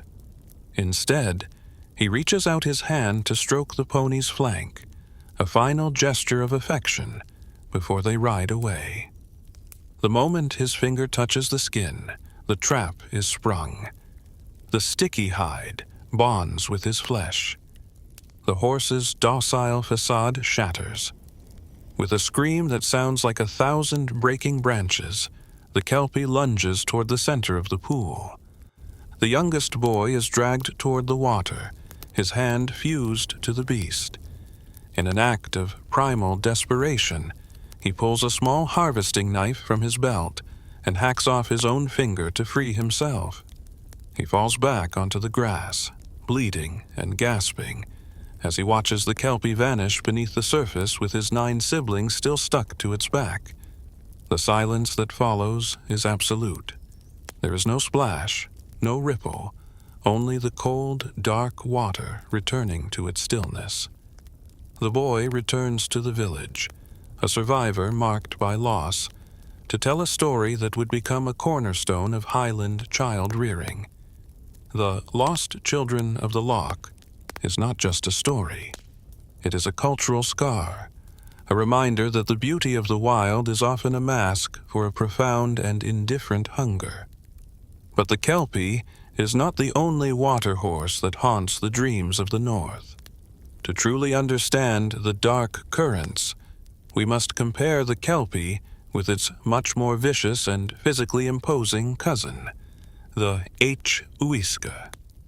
While the Kelpie is primarily a creature of running rivers and inland streams, the Each-Uisge is the spirit of the great sea lochs. It is a creature of the salt and the deep, and in the hierarchy of Celtic monsters, it is considered significantly more dangerous than the river-wraith. If the Kelpie is a phantom of the mist, the Each-Uisge is a demon of the abyss. The Each-Uisge, or water horse, is rarely described as anything other than a terrifying predator. While the Kelpie might sometimes be outwitted or even harnessed by a clever human, the Each-Uisge is almost impossible to tame. It is larger, stronger, and far more aggressive. Its favorite form is that of a magnificent horse, but when it assumes human form, it does so with a chilling perfection. It appears as a handsome, wealthy stranger, often dressed in fine green clothing, a color associated with the fairies and the spirits of the other world. But the tell remains the same. The hair of the stranger is always filled with sand, seaweed, or the small, sharp shells of the Atlantic coast. The dietary habits of these two creatures also highlight their differences. The Kelpie, as we have seen, is a predator that consumes its prey, leaving behind the heart or the liver as a grisly sign of its work. The Each-Uisge, however, is far more gruesome. It is said that the Each-Uisge will only consume the soft tissues of its victims. After dragging a person into the deep-sea loch, the creature will devour everything except the liver, which it allows to float to the surface. In the folklore of the Western Isles, the discovery of a human liver washing up on the shore of a loch was the definitive proof of an Each-Uisge attack. It was a sign that the beast of the salt had fed, and that the water was once again clean for a season. The comparison between the two also extends to their habitats. The Kelpie is a creature of the spate, the sudden rushing flood of a river. It represents the danger of movement, the power of the current to sweep a person away. The Each-Uisge, conversely, represents the danger of the void, the absolute darkness and crushing pressure of the deep, still sea loch. It is the master of the silent depths, a being that waits in the places where the sun never reaches. This reflects the geography of Scotland. The rolling rivers of the east gave birth to the Kelpie, while the jagged, deep-sea inlets of the west gave birth to the Each-Uisge. One of the most terrifying stories of the Each-Uisge comes from the Isle of Mull, concerning the monster of Loch Ness. A young woman was walking along the shore when she was approached by a handsome man. He was charming and well-spoken, and he soon convinced her to sit with him in the dunes. As he fell asleep with his head in her lap, she noticed that his hair was wet and filled with the grit of the seabed. Looking down, she saw that his ears were small and pointed, tucked away like a horse's ears beneath his human hair. Panicking, she slipped out from under him and placed her heavy cloak on the sand to mimic her form. She fled toward her father's house, but she could hear the sound of hooves galloping behind her, the sound of the man returning to his true equine form. She reached the door just as a massive black stallion struck the wood with its hooves, leaving deep scars in the oak that remained for 100 years. This narrative underscores the handsome stranger motif, which is common to both the Kelpie and the Each-Uisge. In the context of the ancient Highlands, this motif served as a warning to young women about the dangers of the unknown. An outsider, no matter how attractive or wealthy they seemed, was a potential threat to the stability and safety of the clan. The water horse, shifting into human form, was the ultimate metaphor for the deceptive nature of the stranger. It reinforced the tribal boundaries, suggesting that true safety was only found within the familiar circle of the kin and the hearth. The Each-Uisge's relationship with its prey is also characterized by a cruel irony. In many stories, the Each-Uisge will allow a person to ride it for miles, acting as a perfectly obedient and noble steed. It is only when the creature smells the salt air of the sea or catches a glimpse of the loch that its nature changes. The transition from the noble horse to the carnivorous demon is instantaneous. The rider finds their hands fused to the mane and their legs locked against the ribs. The Each-Uisge then plunges into the water with a terrifying roar, a sound that combines the scream of a horse with the growl of a predator. The dark currents also encompass the ecological aspect of these myths. In the minds of the ancient Celts, the presence of the water horse was a way of explaining the unpredictability of nature. Why did one child survive the river while another was swept away? Why did a boat capsize in a calm sea loch? The Each-Uisge and the Kelpie provided a reason for these tragedies. They gave the chaos a face and a name. By personifying the danger, the people felt they had a degree of control over it. You could carry iron, you could avoid the water at twilight, and you could teach your children the stories. The myth was a map of the dangers, a guide to navigating a world that was often hostile. We must also examine the sacrificial nature of the Each-Uisge. There are accounts from the Isle of Skye and the Outer Hebrides of communities attempting to hunt and kill the Each-Uisge. These hunts were epic undertakings, involving the entire village. They would use large iron hooks, baited with a roasted sheep or a side of beef, lowered into the deepest part of the loch. If the Each-Uisge took the bait, it would take the strength of 20 men to pull the creature to the surface. Once landed, the beast was slaughtered with iron weapons, and its body burned to ash. The death of the Each-Uisge was a ritual of purification, an attempt by the community to reclaim the water from the shadow. But for every Each-Uisge killed, the folklore suggests that 10 more remain in the deep. They are the immortals of the abyss. The comparison between the Kelpie and the Each-Uisge ultimately reveals a sophisticated demonology of the water. The Kelpie is the trickster of the river, the one who uses the silver bridle and the handsome face to lure the individual. The Each-Uisge is the tyrant of the loch, a force of raw, overwhelming power that threatens the community as a whole. One is a whisper in the mist, the other is a storm in the deep. The psychological impact of these child hunter tales cannot be overstated. For a child growing up in the Highlands, the loch was not a place of recreation. It was a place of vigil. The stories taught them to look beneath the surface of things. They learned that a horse is not always a horse, and a man is not always a man. This suspicion of the surface is a defining characteristic of Celtic mythology.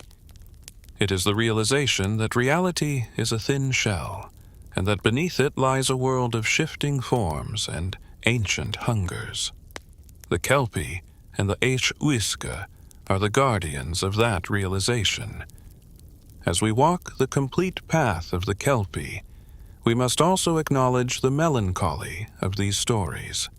There is a profound sadness in the image of the human liver washing up on the shore, or the single child standing on the bank while his brothers vanish. The dark currents are stories of grief. They are a way for a culture to process the loss of its young, a loss that was all too common in the harsh conditions of the past. By blaming the Kelpie, the community could externalize their pain. The water was not just water, it was an enemy that could be fought, feared, and understood. The sensory details in these comparison tales are vivid. The storytellers speak of the smell of the Each-Uisge, which is described as a mixture of rotting fish and the musk of a stallion. They speak of the sound of the Kelpie's laugh, a high, whistling sound that matches the wind in the reeds. These details make the monsters real. They ground the supernatural in the physical world, ensuring that the listener will recognize the signs of the predator if they ever find themselves alone by the water. In the 19th century, the famous Scottish artist John William Waterhouse and others captured the beauty and the danger of these water spirits in their paintings. They often focused on the Lamia-like quality of the creatures, the blend of the alluring and the horrific. But the original folklore is much grittier. It is not about art. It is about warning. The Each-Uisge of the sea loch and the Kelpie of the river are the two pillars of Highland terror. Together, they encompass the entirety of the water's threat. The comparison of the two also reveals the hierarchy of the other world. Just as there are seelie and unseelie courts among the fairies, there is a hierarchy among the water beasts. The Kelpie, though dangerous, is often seen as a solitary and somewhat localized spirit. The Each-Uisge, however, is often described in more cosmic terms. It is a creature that belongs to the great deep, a servant of the dark gods of the ocean. This distinction reflects the Celtic view of the universe as a series of concentric circles of danger. The closer you get to the center of the deep, the more powerful and ancient the spirits become. As we conclude this exploration of the dark currents, we have seen the Kelpie as a thief of children and a master of disguise. We have seen the Each-Uisge as a demon of the salt and a titan of the abyss. These are the two faces of the water horse, the twin shadows that dance upon the surface of the Scottish lochs. They remind us that the water is never truly empty, and that the shadows are always hungry. The lost children of the loch still call out through the mist. The liver of the victim still washes up on the shore of the mind. The dark currents continue to flow, carrying the weight of 1,000 years of fear and fascination. The Kelpie and the Each-Uisge remain as the wardens of the deep, the shapeshifters who remind us that innocence is a fragile thing, and the water is an ancient, patient hunter. In the next part of our journey, we will look beyond the borders of mainland Scotland to explore the echoes of the Isles. We will look at the variations of the water horse that exist in the Manx folklore, the Shetland Islands, and the Orkneys. We will see how the Kelpie's form changes as it moves into the northern seas, becoming the Cabyll-Ushtey, the Nuggle, and the Tangie. We will discover that the water horse is a global traveler, a spirit that adapts to every coast and every climate. The path is leading us away from the glens and toward the salt spray of the islands. The storm is rising, and the sound of hooves is merging with the roar of the Atlantic. Stand firm on the cliff, for the water horse is a creature of the edge, and the drop is long and cold. The saga of the Kelpie continues, and the echoes of the islands are waiting to be heard in the wind.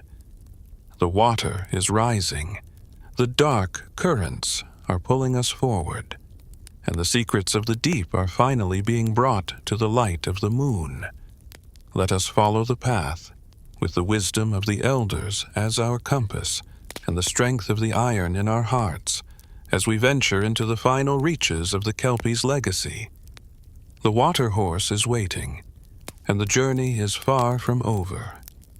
The salt spray of the Atlantic is a different kind of mist than the soft, peat-scented fog of the Highland glens. It is sharper, colder, and it carries the voice of the deep ocean, a voice that has been singing against the jagged cliffs of the northern islands for millennia. As we leave the mainland of Scotland behind, the complete path of the Kelpie begins to splinter into a fascinating array of regional specters.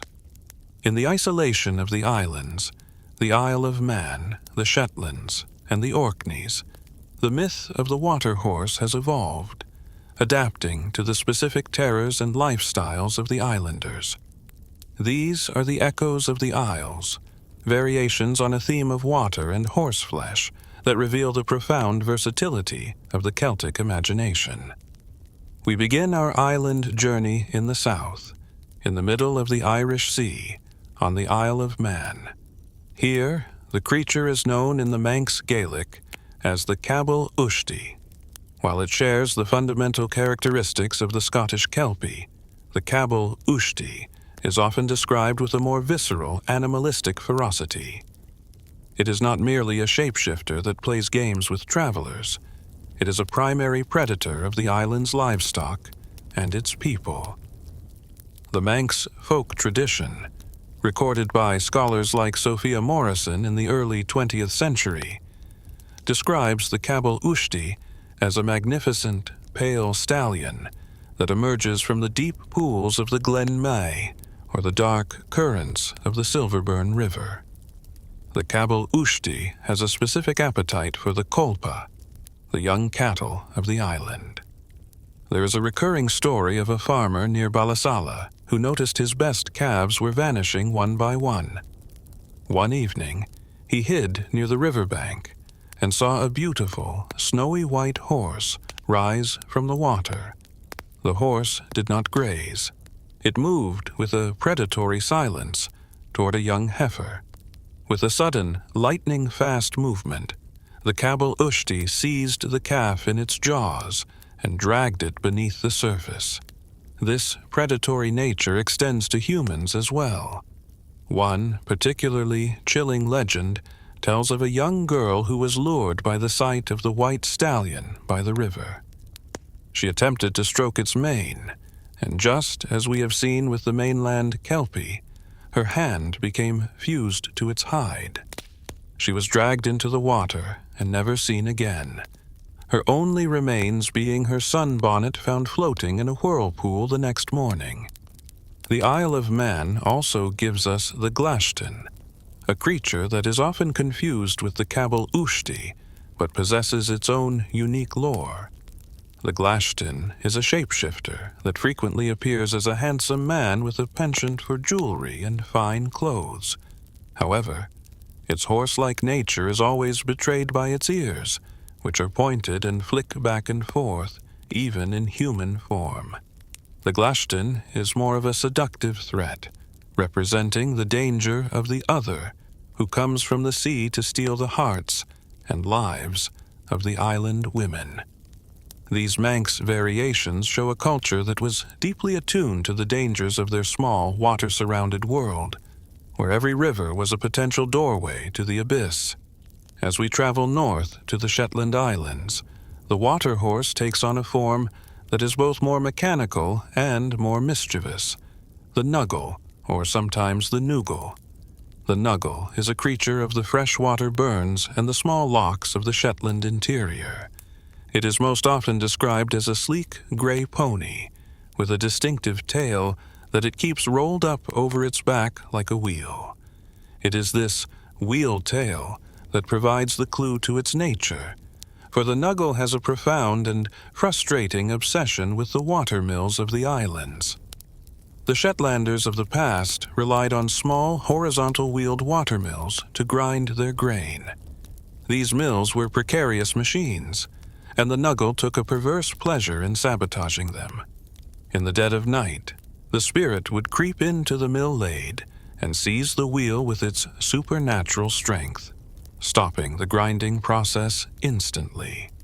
The miller would go out into the dark to investigate the blockage, only to find a gray pony standing by the water, looking innocent and docile. If the miller was foolish enough to try and mount the pony to ride for help, the Nuggle would gallop into the water, vanishing with a flash of its wheel tail and leaving the man soaking wet and terrified. To deal with the Nuggle, the Shetlanders developed a specific ritual involving fire and iron. If the mill wheel stopped for no apparent reason, the miller would take a fiery brand, a glowing coal from the hearth, and throw it into the water of the lade. This was believed to burn the spirit's magical essence and force it to release the wheel. This connection between the Nuggle and the mill is a fascinating example of how folklore adapts to the technology of the time. The water horse was no longer just a predator of the forest. It was a ghost in the machine, a representation of the unpredictable nature of the power source that the islanders relied upon for their survival. Further still to the north lie the Orkney Islands, a place of standing stones and ancient tombs. Here, the water horse is known as the Tangie. The name is derived from tango, the common name for the thick brown seaweed that litters the Orcadian shores. This is a crucial detail, for the Tangie is almost always described as being covered in a shaggy, matted coat of seaweed and shells. It is the most oceanic of the water horses, a creature that smells of the brine and the deep-sea trenches. The Tangie is often associated with the seaweed harvesters, who worked on the shore during the winter months. It was said to follow them along the cliffs, appearing as a rough, shaggy man or a monstrous stallion. The most famous legend of the Tangie concerns a figure known as Black Eric. Eric was a notorious outlaw and sheep thief who lived in the caves of the Orkney cliffs. He was said to have made a pact with a Tangie, using the beast to carry his stolen goods and to frighten away the lawmen. The relationship between the man and the monster was one of mutual darkness. Eventually, the legend says that Black Eric and the Tangie were seen fighting on the edge of a precipice during a massive storm. Both fell into the sea, and though Eric's body was never found, the Tangie is still said to haunt that stretch of coastline, its shaggy, weed-covered head seen bobbing among the waves. These island variations, the Cabyll-Ushtey, the Nuggle, and the Tangie, highlight the ecological adaptation of the Kelpie myth. On the Isle of Man, where the land is fertile and cattle are precious, the monster is a livestock predator. In the Shetlands, where the watermill was the heart of the community, the monster is a saboteur. In the Orkneys, where the sea and its seaweed were the primary resources, the monster is a creature of the Tangle. The myth changes shape to match the anxieties and the economies of the people who tell it. We must also look at the Each-Uisge, or the water bull, which is a recurring figure in the Western Isles and the Hebrides. While the Kelpie and the Each-Uisge are equine in nature, the Eich-Uisge represents the masculine, aggressive power of the bull. It is said to emerge from the lochs to mate with domestic cows, and the water calf born from these unions is always recognizable by its small, rounded ears and its uncontrollable temper. The water bull is a more elemental and less deceptive spirit than the Kelpie. It does not use glamours or handsome faces. It relies on raw, reproductive vitality. This crossover between the horse and the bull in the water spirit tradition shows the breadth of the Celtic bestiary of the deep. Every powerful animal on land had its shadow version in the water. The echoes of the Isles also reveal the enduring power of the oral tradition. In these isolated communities, stories were the primary way of preserving history and culture. The Nuggle was not just a story. It was a way for a Shetland family to explain why their harvest was late or why their mill had failed. The Cabyll-Ushtey was a way for a Manx mother to teach her children to stay away from the dangerous currents of the Glen Mee. These myths were functional. They were a part of the survival kit of the islanders, as important as a sharp knife or a sturdy boat. The sensory world of these island myths is profoundly evocative.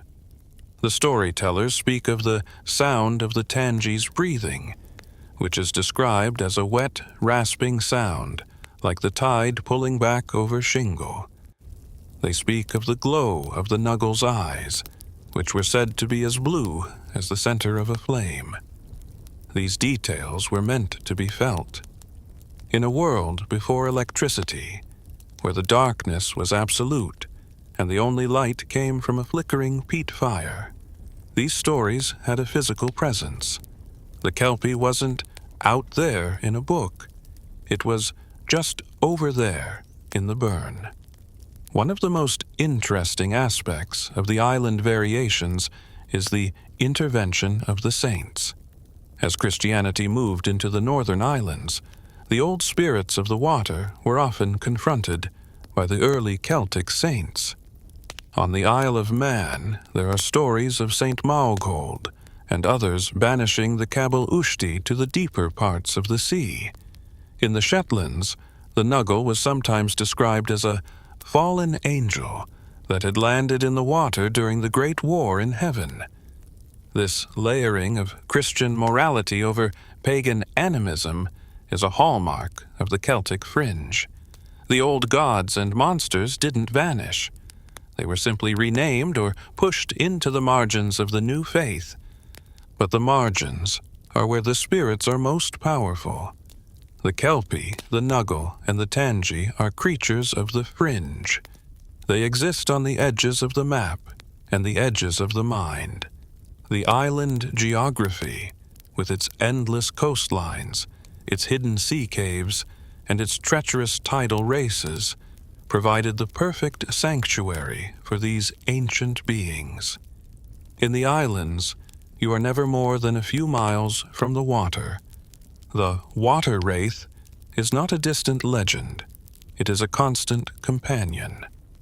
The complete path of the Kelpie in the islands is a story of resilience. These myths survived the coming of the Romans, the raids of the Vikings, and the rise of the modern world. They survived because they are rooted in the reality of the landscape. The Atlantic is still vast and dangerous. The lochs are still deep and cold. The Tangle still washes up on the shores of Orkney. As long as the environment remains, the spirits that personify that environment will continue to haunt our stories. The Nuggle's wheeltail and the Tangie's seaweed coat are more than just creative flourishes.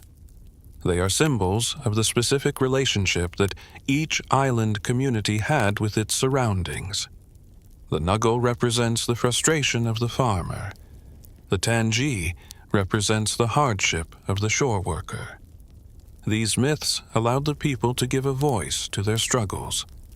By blaming the water horse, they could externalize the difficulties of their lives and find a way to laugh or shudder together around the fire. The echoes of the Isles also remind us of the liminality of island life. An island is a threshold between the land and the sea. It is a place where the boundaries are always shifting with the tide.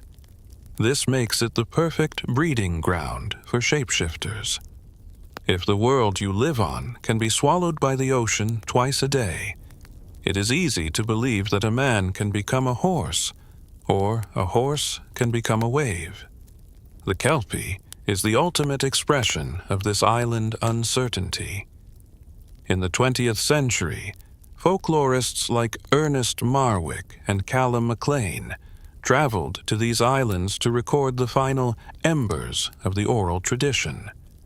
They found that even then, in the age of radio and cinema, the Tangie and the Nuggle were still spoken of with a degree of respect. The old men in the crofts would look out at the gray sea and warn the researchers about the things that lived beneath the surface. They didn't call them myths. They called them the truths of the water. The echoes of the Isles are therefore a bridge between the past and the present. They connect us to a time when the world was a much larger and more mysterious place, when every shadow in the water held the potential for magic or terror. The Cabyll-Ushtey, the Nuggle, and the Tangie are the survivors of that world. They are the voices of the Atlantic, the spirits of the stone and the brine. As we conclude this exploration of the island variations, we move into the final part of our journey. We will return to the mainland to look at the modern legacy of the Kelpie. We will see how this ancient water-wraith has become a symbol of Scottish identity, from the massive sculptures of Andy Scott in Falkirk to its presence in modern literature and film. We will examine the deeper symbolism of the water horse, what it tells us about our relationship with nature, our fear of the unknown, and our enduring need for myths. The complete path of the Kelpie is nearing its end, but the water is still rising. The storm is still brewing. The sound of hooves is merging with the sound of the future. Stand firm on the pier, for the journey is about to come full circle. The spirits of the deep are ready for their final bow, and the secrets of the water horse are about to be sealed in the silence of the night. The islands are fading into the mist behind us. The salt spray is giving way to the soft rain of the lowlands. But the echoes of the isles will stay with us, a haunting melody played on the strings of the Atlantic. The Kelpie is a traveler, a shapeshifter, and an eternal guardian of the deep. Let us follow the sound of the hooves one last time as we venture into the final reaches of the Kelpie's legacy. The journey continues, and the water is always hungrier than we imagine. Keep your eyes on the ripples and your hand on the iron, for the water-wraith is never truly gone. It is merely waiting for the next tide to come in. The final chapter of the saga is waiting, and the silence of the loch is about to be broken once again. As the ancient islanders knew, the sea does not give up its secrets easily. It hides them under the tangle and the wheel-tail. But for those who are brave enough to listen, the echoes of the isles provide a window into the soul of the Celtic world, a world of fire and water, of horse and man, and of the absolute realization that we are part of a much larger and much darker story. The path is clear, and the finish line is in sight. Let us move forward into the light of the morning, carrying the shadows of the islands with us. The complete path of the Kelpie is almost complete. The last whisper of the water is about to be heard. Let the storm guide us home. The dawn of the modern age brought with it the light of electricity and the cold clarity of scientific reason. Yet it did not fully dispel the shadows that linger over the Scottish lochs. As we reach the final stage of our journey, the complete path of the Kelpie moves from the oral traditions of the smoke-filled crofts into the global consciousness of the 21st century. We find that the water horse has not vanished. It has merely evolved. It has stepped out of the dark currents of the Highland rivers and into the bright galleries of modern art, the complex pages of contemporary literature, and the deep archetypal recesses of the human psyche. The Kelpie remains because it represents something fundamental about our relationship with the world, a realization that despite our technologies, we are still small in the face of nature's ancient, indifferent power. The most striking manifestation of the Kelpie's modern legacy stands in Falkirk, Scotland. Here, the massive steel sculptures created by Andy Scott, known simply as the Kelpies, dominate the horizon. Standing 30 meters tall and weighing 300 tons each, these twin horse heads are a monumental fusion of engineering and mythology. They are built of shimmering stainless steel plates that catch the ever-changing light of the Scottish sky, turning from silver to gold to leaden gray as the clouds pass over.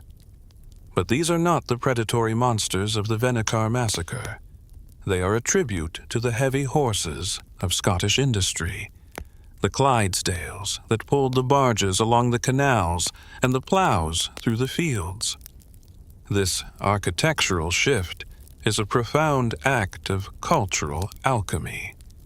By naming these massive structures after the water-wraith, the modern world has attempted to reconcile the wild, dangerous spirit of the old world with the hard-working, domestic energy of the new.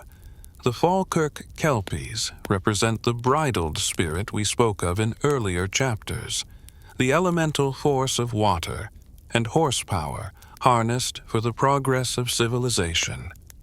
Yet, even in their monumental stillness, there is a sense of the uncanny.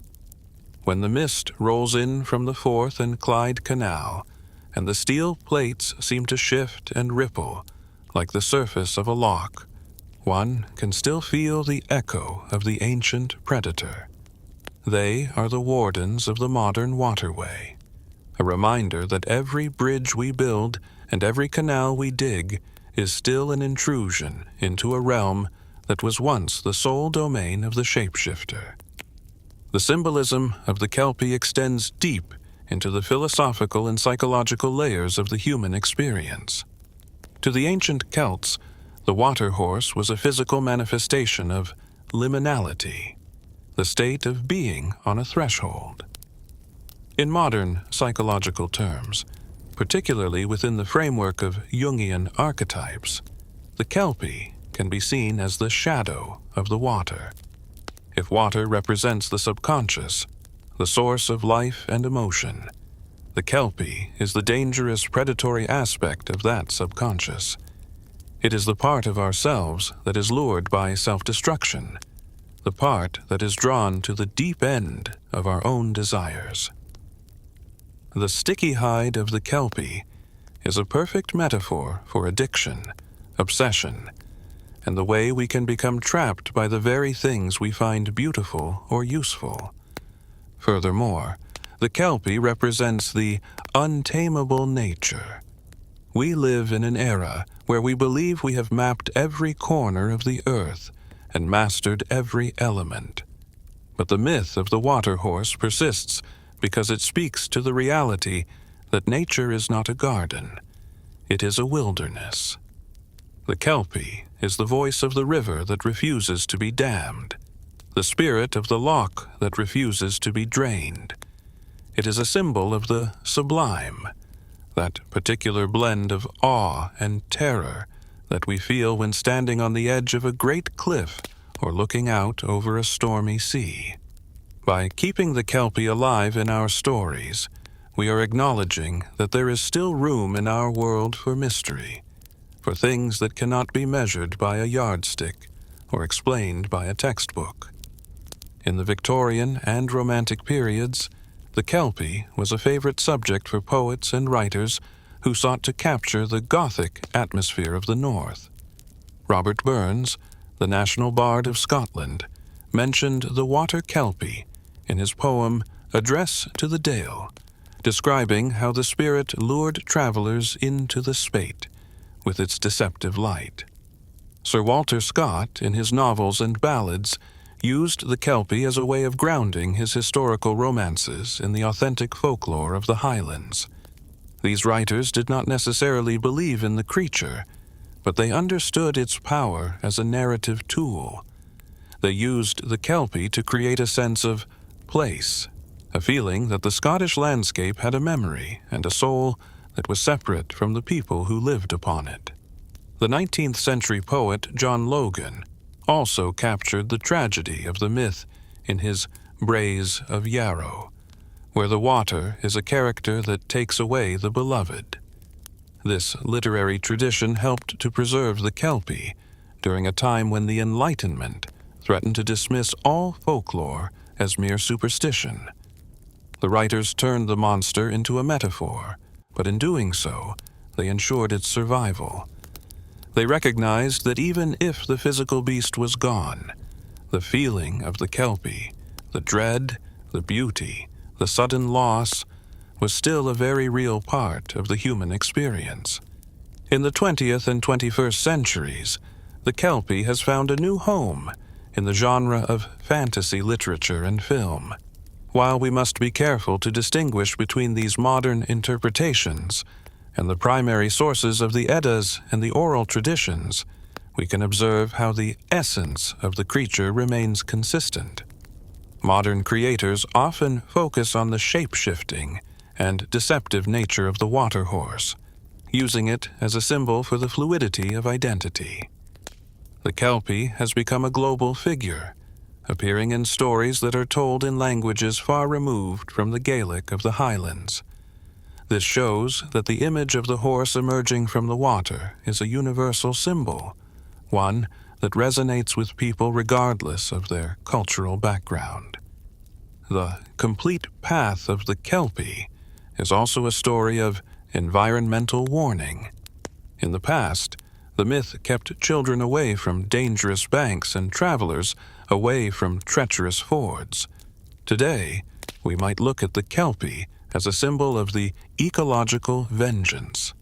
As we face the realities of climate change and the rising of the oceans, the image of a water spirit that turns on its human masters feels increasingly relevant. The Kelpie of the Spate, the one that destroys the mill and the bridge, is a reminder that the environment has a limit to its patience. If we bridle the world too tightly, if we exploit the silver bridle of our technology without respect for the spirit of the earth, the Kelpie will eventually break free. The flood is the Kelpie's return.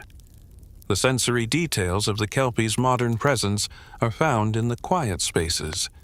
If you go to a loch today, away from the tourists and the noise of the roads, you will find that the atmosphere has not changed in 1,000 years.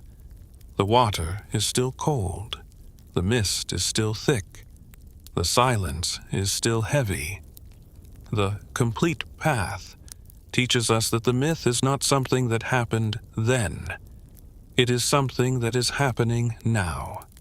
Every time a person feels a sudden shiver by the water, every time a shadow moves beneath the surface that cannot be identified, the Kelpie is reborn.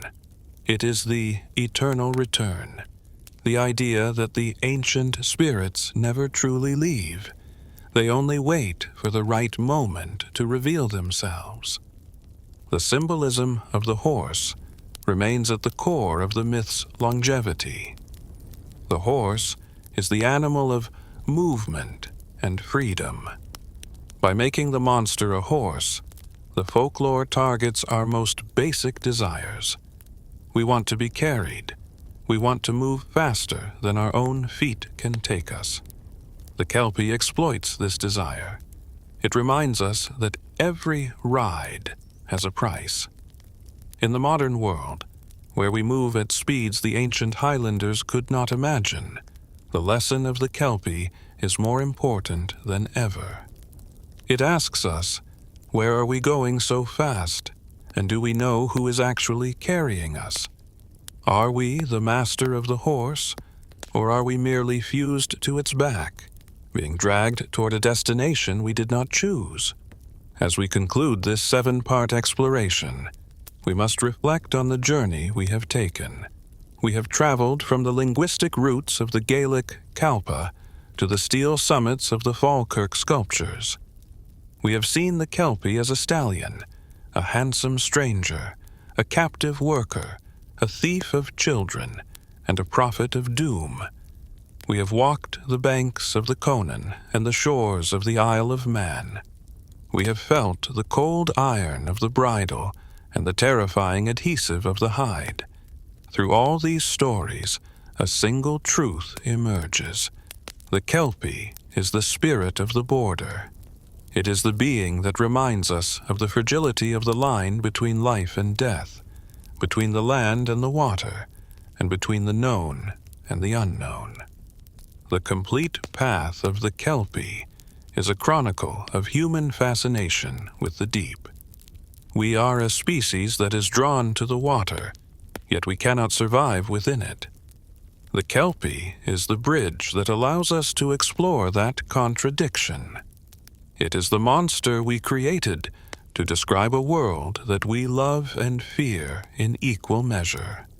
As long as the rain falls on the highlands and the lochs mirror the stars, the Kelpie will remain. It is a part of the Scottish soul, a fragment of the Celtic world that refuses to be silenced by the passage of time. The final ripple of the water horse is the silence that follows the story. When the storyteller stops speaking, and the listeners are left with their own thoughts, that is when the Kelpie is most present. It is the lingering doubt, the sudden awareness of the darkness outside the door. It is the realization that the world is much larger, much older, and much stranger than we like to admit. The Kelpie is the warden of that strangeness, the one who keeps the keys to the underwater caves and the secrets of the silt. As the fires of the hearth burn low and the night grows cold, let the image of the Kelpie serve as a guardian of your curiosity. Let it remind you to look closer, to listen more intently, and to always respect the power of the things you cannot see. The journey through the 9 worlds of the Kelpie may be ending, but the water is still rising. The storm is still brewing. The sound of hooves is still echoing in the distance. The modern legacy of the Kelpie is not found in books alone, but in the way we perceive the landscape. It is in the melancholy beauty of the Highlands, a beauty that is always tinged with a sense of danger. It is in the way the Scots talk about their land, with a mix of pride and a deep ancestral caution. The Kelpie is the ghost of the glen, the spirit that ensures that the history of the water is never forgotten. It is the eternal return of the ancient, a ripple on the surface of our modern lives that tells us the depths are still there. We have walked the complete path. We have seen the origins, the deeds, and the legacy. We have compared the river spirit to the sea demon. We have followed the echoes to the islands and back. And now, as we stand at the final crossing, we can see the Kelpie for what it truly is, a master of the human heart. It is the reflection of our own wonder and our own terror, galloping through the mist of time. The water of the loch is still. The moon is rising over the Ben Nevis. The heather is quiet. If you look toward the shore, you might see a shape, a horse or a man, or perhaps just a shadow. Do not call out to it. Do not reach for its mane. Simply watch and listen and remember. For the Kelpie is the silence, and the Kelpie is the storm. It is the first whisper of the water, and it is the final word of the night. Thank you for being part of this epic journey through the complete path of the Kelpie. It has been a deep dive into the soul of the Celtic North, a voyage through the dark currents and the silver mists of a world that still knows how to dream. If you have found a sense of peace, a spark of curiosity, or a healthy respect for the deep in this narrative, then the mission of our hearth is fulfilled. May your paths be clear of the Kelpie's lure. May your iron be cold and your heart be warm. As the water recedes and the stars take their places in the fair roof of the sky, remember that the stories are the only things that truly live forever.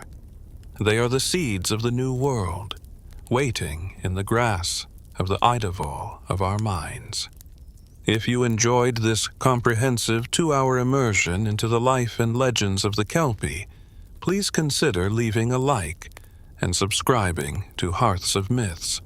Your support allows us to continue these deep dives into the atmosphere of the ancient world, preserving the whispers of the past for the listeners of the future. Share your own thoughts or regional variations in the comments. let us keep the fire of the hearth burning together. The night is deep, and the water is calm. The complete path of the Kelpie is now etched in the silence. Sleep well, guarded by the stories and the wisdom of the elders. The journey is complete, but the magic of the Highlands is eternal. Good night.